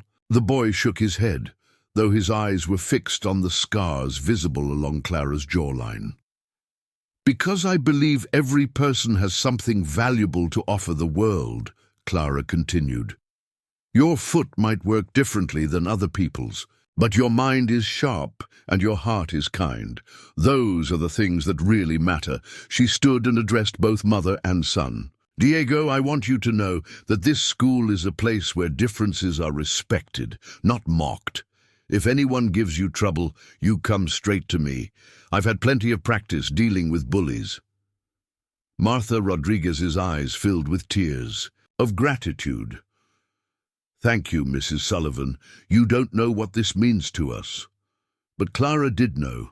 She understood exactly what it meant to have someone believe in your worth when the rest of the world seemed determined to prove your worthlessness. She had made it her mission to ensure that no child in her community would grow up feeling the isolation and despair that had once consumed her own life. The school's opening day arrived with the first crisp morning of autumn. Clara stood on the front porch of the ranch house, watching as families arrived from all directions to deliver their children for the first day of classes. She had insisted on providing breakfast for any student who needed it, knowing that hunger was often the first barrier to learning. Jack joined her on the porch, carrying 2 cups of coffee, and wearing the satisfied expression of a man who had watched his wife's dreams take concrete form. Proud of you, he said simply, handing her a cup. Clara leaned against his shoulder, still marveling at how natural such casual intimacy had become. It feels strange, seeing it actually happen. For so long, it was just an idea, something I thought about during quiet moments. The best ideas usually start that way, Jack replied. Quiet thoughts that grow into something bigger than anyone imagined.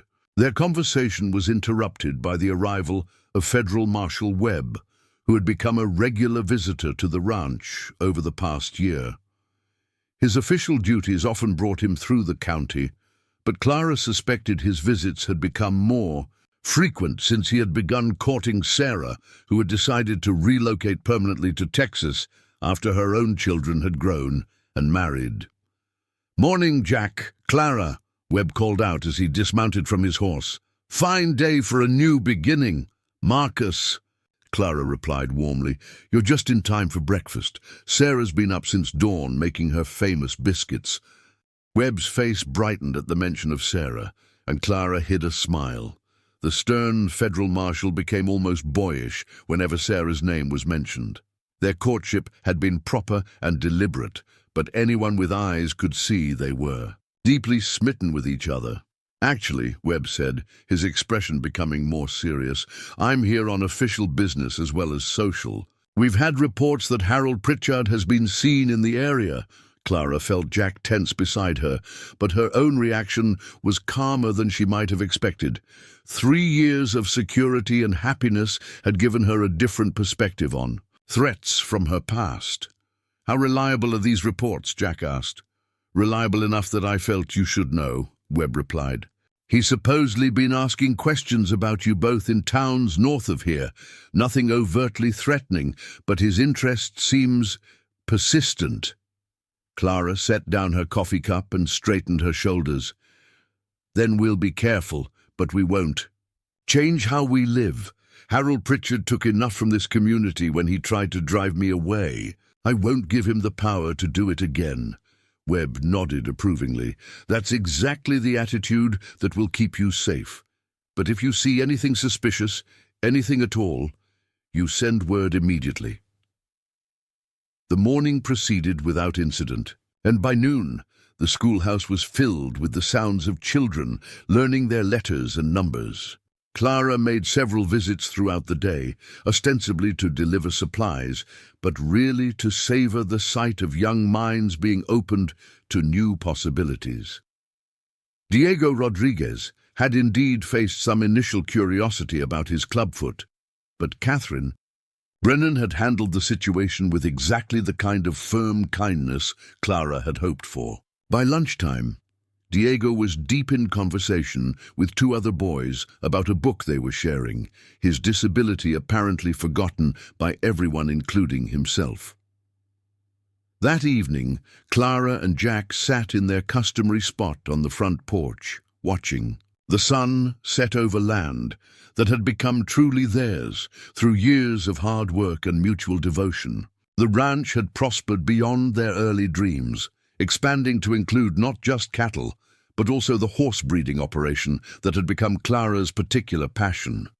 "Jack," Clara said thoughtfully, "do you ever think about what would have happened if you hadn't bid on me that day?" Jack considered the question seriously. "Sometimes, usually when I'm feeling particularly grateful for how things turned out. Where do you think I would have ended up?" "I don't know," Jack admitted, "but I know you would have survived. You would have found a way to make a life for yourself, because that's who you are. Strong, resilient, unwilling to give up." Clara absorbed this, recognizing the truth in his words. She had been stronger than she knew, even in her darkest moments, carrying within herself the seeds of the woman she would become. "I used to think that day at the auction was when my real life began," she said, "but I've come to understand that it was just when I finally found the courage to claim the life I deserved." Their quiet conversation was interrupted by the sound of hoofbeats approaching at speed. Jack stood immediately, his hand moving instinctively to the rifle he kept mounted beside the front door. But the approaching rider turned out to be young Tom Bradley, the 15-year-old son of the blacksmith who had been imprisoned years earlier for his part in the harassment campaign. "Mr. Sullivan, Mrs. Sullivan," Tom called out breathlessly as he dismounted. "My pa sent me to warn you. Harold Pritchard's in town, and he's been drinking. He's been talking loud about settling old scores." Clara felt a familiar chill, but it was tempered by 3 years of growth and self-confidence. She was no longer the frightened woman who had jumped at shadows and expected cruelty from every stranger. "What exactly did he say, Tom?" Jack asked calmly. "He said that witch." Tom glanced apologetically at Clara. "Sorry, ma'am, but he said that witch cost him everything, and he was going to make sure she paid for it. He said he knew how to hurt her worse than any fire ever could." Clara and Jack exchanged meaningful glances. They both understood that Pritchard's threat was likely aimed not at Clara herself, but at the things and people she had come to love, the school, the community that had accepted her. Perhaps even Jack himself. "Thank you for the warning, Tom," Clara said steadily. "You've shown real courage coming here." The boy flushed with pride at her praise. Like many young people in the community, he had come to regard Clara as a kind of local hero, someone who had overcome impossible odds through sheer determination and grace. After Tom left, Clara and Jack spent the evening making practical preparations for whatever Pritchard might have planned.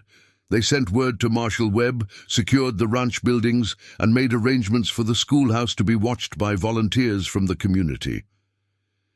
"Clara," Jack said as they prepared for bed, "if Pritchard does try something, I want you to promise me you'll think of your safety first. Don't try to be a hero." Clara smiled at her husband's protective instincts while gently rejecting his request. "Jack, I can't promise that. If someone threatens the school or the children or anything else we've built here, I'll do whatever needs to be done to protect it." Jack sighed, recognizing the futility of arguing with Clara once she had made up her mind about something important. "Then promise me you won't face him alone. Whatever happens, we handle it together." "That," Clara said, sealing the promise with a kiss, "I can definitely agree to." The next morning brought news that Pritchard had been arrested during the night for disturbing the peace and making terroristic threats. Marshal Webb had arrived in town just as Pritchard was attempting to rally support for some kind of action against Clara and the school. The former harassment leader found himself facing a community that had no interest in returning to the days of organized cruelty. "Funny thing," Webb reported when he stopped by the ranch later that morning. "Pritchard seemed to think he'd find a town full of people ready to support his cause. Instead, he found a community that had grown beyond the kind of small-minded hatred he represented." Clara felt a deep satisfaction at this news, not because of Pritchard's arrest, but because of what his failure represented. The community had chosen progress over prejudice, growth over stagnation. The changes that had begun with her own acceptance had rippled outward, creating a more tolerant and inclusive environment for everyone. "What will happen to him now?" Jack asked. "He'll serve some time for the threats," Webb explained. "And when he gets out, he'll be banned from the county permanently." The judge was quite clear that this community has moved beyond tolerance for that kind of behavior. Later that afternoon, Clara walked through the schoolhouse during recess, watching children from a dozen different families playing together in the yard. Diego Rodriguez was running with the other boys, his clubfoot barely slowing him down. Emma Patterson, the banker's daughter with the port wine birthmark, was leading a group of girls in an elaborate game that seemed to involve both imagination and negotiation skills. These children were growing up in a world where differences were acknowledged but not condemned, where worth was measured by character rather than appearance. They would face their own challenges, certainly, but they would do so with a foundation of acceptance and mutual respect that Clara's generation had been forced to build for themselves. As Clara stood in the doorway of the school she had envisioned and fought to create, she reflected on the journey that had brought her to this moment. The scared woman who had stood on an auction block 4 years ago could never have imagined becoming the respected community leader she was today. But that woman's strength and resilience had been the foundation upon which everything else was built. The sun was setting as Clara walked back toward the ranch house, where Jack would be waiting with dinner. and the comfortable routines of their shared life. Tomorrow would bring new challenges and opportunities, but tonight she would sit on her front porch with her husband, watching the stars emerge over the land they had claimed together, through love, perseverance, and an unwavering belief in the possibility of redemption. Harold Pritchard's attempt to revive old hatreds had failed not because it was defeated, but because it had become irrelevant. The community had outgrown the need for scapegoats and villains.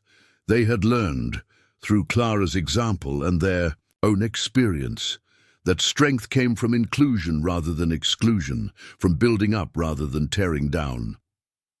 As Clara reached the front porch, where Jack was indeed waiting with a cup of coffee and a smile that still made her heart skip, she realized that her story had become something larger than personal triumph. It had become proof that change was possible, that communities could evolve, and that love truly could overcome the darkest impulses of human nature.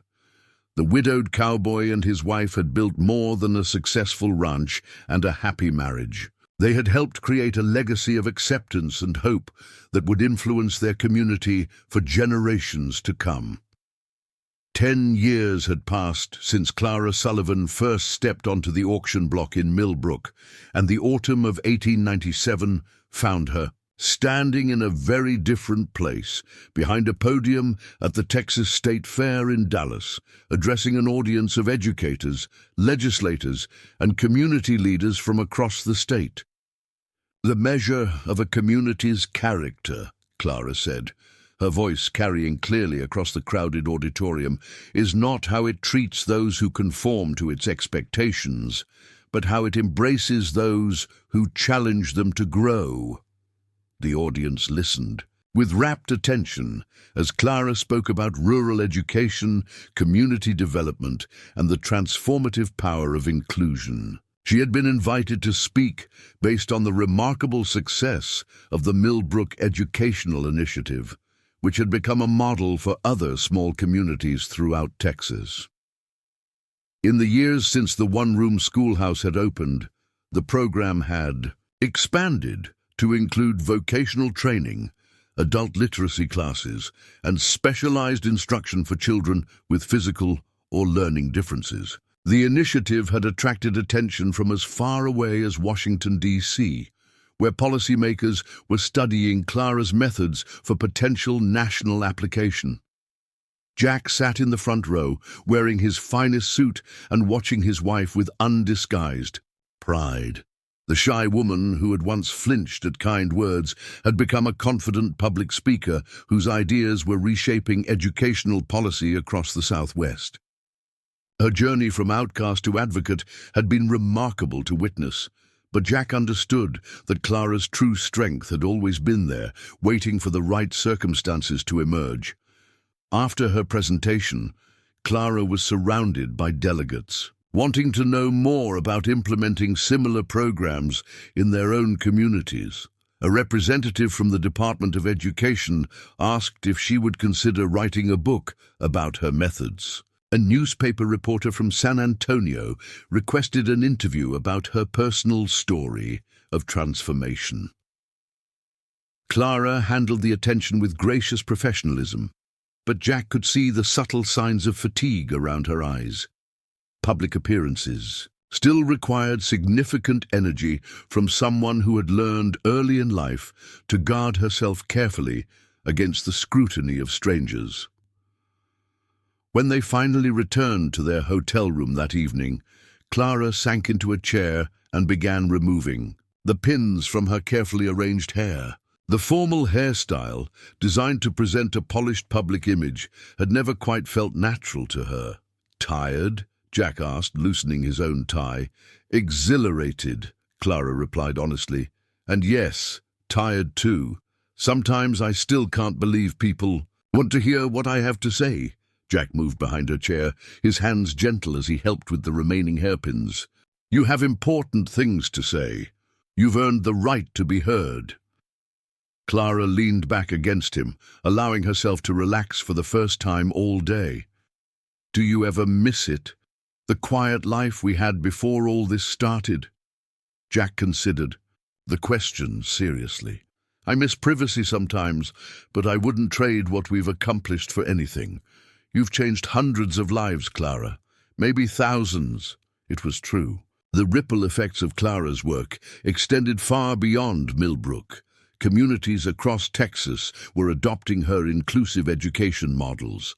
Children who might once have been excluded from learning were finding opportunities to develop their talents. Adults who had never learned to read were discovering the power of literacy. The next morning brought news that would reshape their plans once again.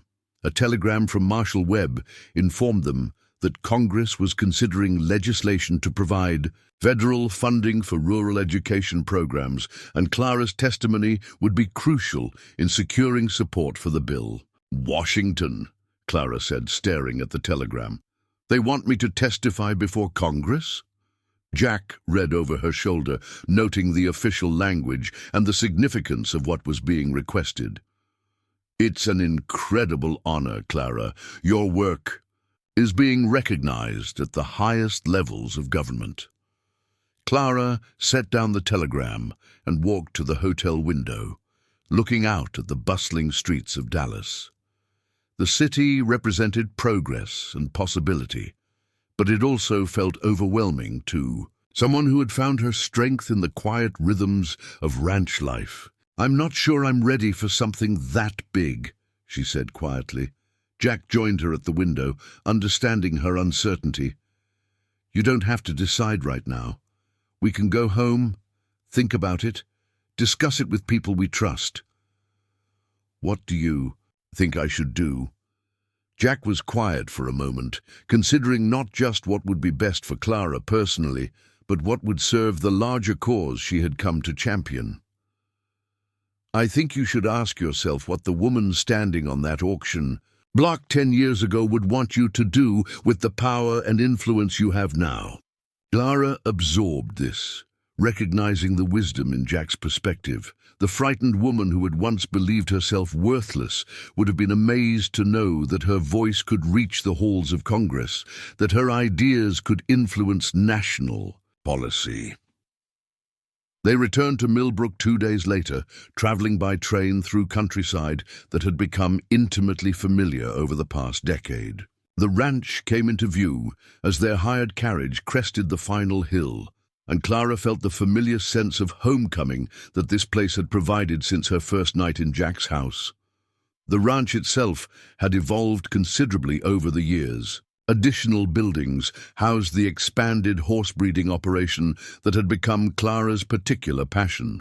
A separate structure served as headquarters for the educational initiative, with offices for the growing staff of teachers and administrators who helped manage the various programs. Sarah was waiting on the front porch when they arrived, her face bright with curiosity about the Dallas trip. She had married Marshall Webb 3 years earlier, and they had built a house on the eastern section of Jack's property, close enough for frequent visits, but far enough for privacy. "How did it go?" Sarah asked as Clara climbed down from the carriage. "Better than I expected," Clara replied, embracing her cousin warmly. "And more complicated, too."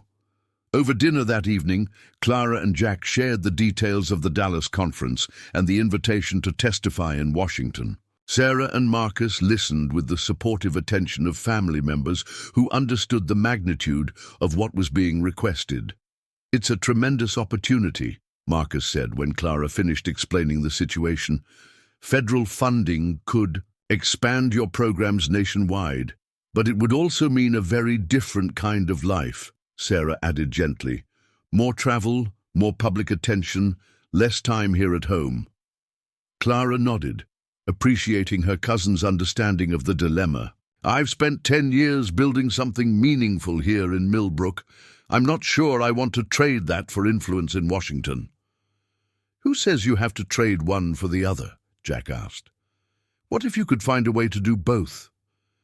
The conversation continued late into the evening, with each person offering different perspectives on the decision Clara faced. But ultimately, everyone understood that the choice had to be hers alone.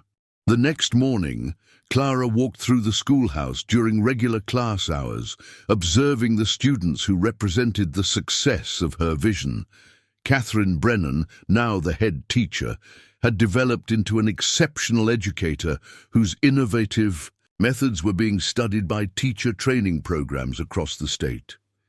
In one classroom, Clara found Diego Rodriguez, now 18, and serving as an assistant instructor while pursuing his own advanced education through correspondence courses. His clubfoot had never fully corrected, but his confidence and capability made it irrelevant to everyone who knew him. "Mrs. Sullivan," Diego said, rising respectfully when Clara entered the room.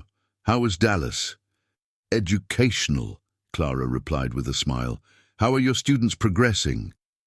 Diego launched into an enthusiastic report about his young charges, his natural teaching ability evident in every word. Clara listened with deep satisfaction, remembering the shy, ashamed boy who had been afraid to attend school because of his physical difference. After leaving the schoolhouse, Clara rode out to the far pasture where Jack was working with a particularly spirited mare. The horse was part of their breeding program, descended from championship bloodlines, but with a temperament that required patient, skilled handling. Clara dismounted and leaned against the fence, watching Jack work with the mare. His movements were confident and sure, developed through decades of experience with difficult animals. The mare responded to his calm authority, gradually relaxing into the training routine. "She's beautiful," Clara said when Jack paused to rest. "She is," Jack agreed, patting the mare's neck affectionately. "Reminds me of someone else I know, strong-willed, intelligent, and worth the effort it takes to earn her trust." Clara smiled at the comparison, understanding that Jack was thinking of their own early days together.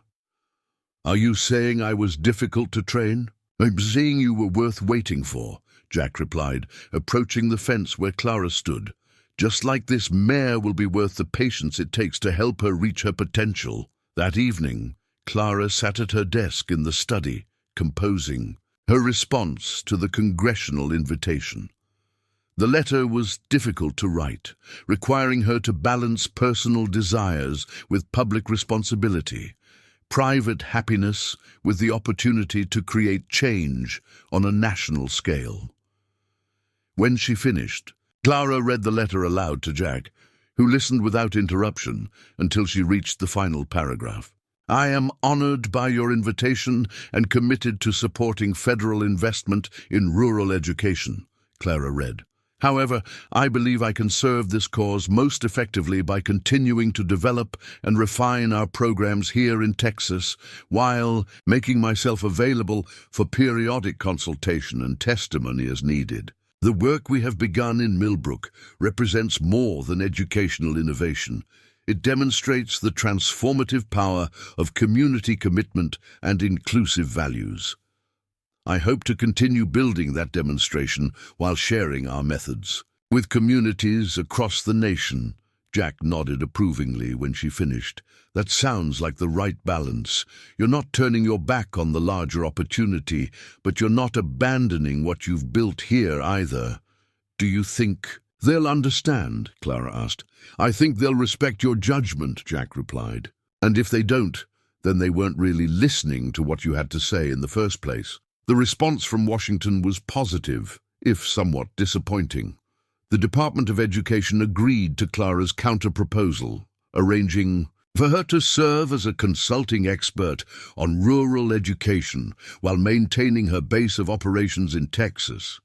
The arrangement would require periodic travel, but would allow her to continue her work in Millbrook. As autumn deepened into winter, Clara found herself reflecting often on the journey that had brought her to this point. The scared woman who had stood on an auction block a decade earlier could never have imagined the life she now led. Respected, influential, secure in the love of her husband and the acceptance of her community.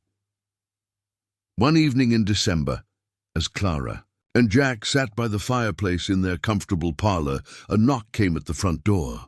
Jack opened it to find a young woman standing on the porch, her face bearing the kind of scars that Clara recognized immediately. "Are you Mrs. Sullivan?" the woman asked hesitantly. "The one who speaks about helping people who are different?" Clara rose from her chair and approached the door, seeing in the young woman's eyes the same fear and desperate hope she had once carried. "I'm Clara Sullivan. What's your name?" "Rebecca Foster," the woman replied. "I've traveled from Oklahoma. I heard that you help people like us." Clara opened the door wider, gesturing for Rebecca to enter. "Come in out of the cold. You're welcome here." As Rebecca stepped into the warmth of the house, Clara caught Jack's eye and saw her own thoughts reflected there. Their story was not just about their own transformation, but about creating a place where others could find the acceptance and opportunity they needed to rebuild their lives. Over the next hour, Rebecca shared her story.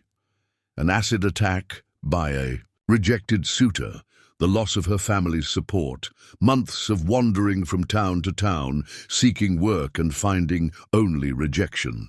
Her journey had led her to Clara's doorstep because someone in Oklahoma had heard about the woman in Texas who proved that scars didn't determine destiny. "I don't know what I can offer," Rebecca said finally. "I can read and write, and I'm good with numbers. I worked in my father's store before this happened." "Can you teach?" Clara asked. Rebecca's eyes widened. I don't know. I've never tried." "Would you like to learn?" Clara continued. "We have a position opening for an assistant instructor. The pay is modest, but it includes room and board and the opportunity to make a real difference in children's lives." As Clara watched hope bloom in Rebecca's scarred face, she understood that her own journey had come full circle. She had been given a chance by a compassionate man who saw past her physical appearance to her true worth. Now she was in a position to offer that same gift to others who needed it.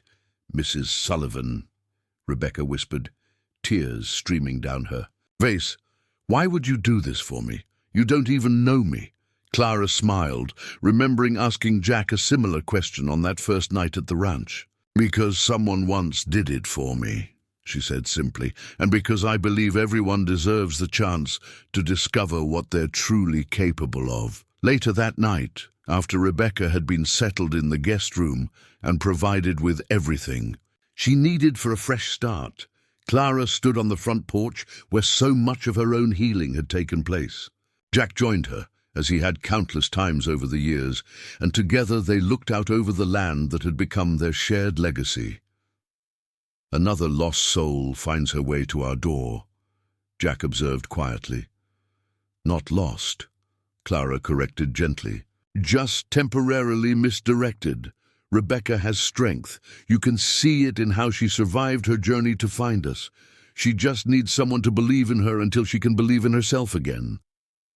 As they prepared to go inside for the night, Clara paused for one final look at the ranch that had become so much more than a home. It had become a symbol of transformation, a place where damaged people could rebuild their lives and discover their true worth. The story that had begun with a widowed cowboy's compassionate bid at an auction had grown into something larger than either Jack or Clara could have imagined. Their love had created ripples that spread far beyond their own happiness, touching hundreds of lives and reshaping an entire community's understanding of human worth and potential.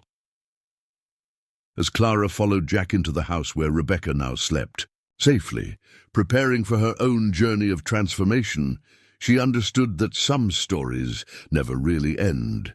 They just continue growing, creating new chapters through the lives they touch and the hope they inspire. The woman who had once believed herself unworthy of love had become living proof that redemption was possible, that communities could evolve, and that sometimes the most profound changes begin with a single act of unexpected kindness. Tomorrow would bring new challenges and opportunities, but tonight Clara Sullivan rested in the knowledge that she had used her second chance not just to build her own happiness, but to create pathways for others to find theirs as well. The auction block where her story began was long gone, replaced by the schoolhouse where countless other stories of transformation would unfold. And in that progression, from a place of judgment to a place of learning, Clara could see the true measure of how far she and her community had traveled together. Up next, you've got two more standout stories right on your screen. If this one hits the mark, you won't want to pass these up. Just click and check them out. And don't forget to subscribe and turn on the notification bell so you don't miss any upload from us.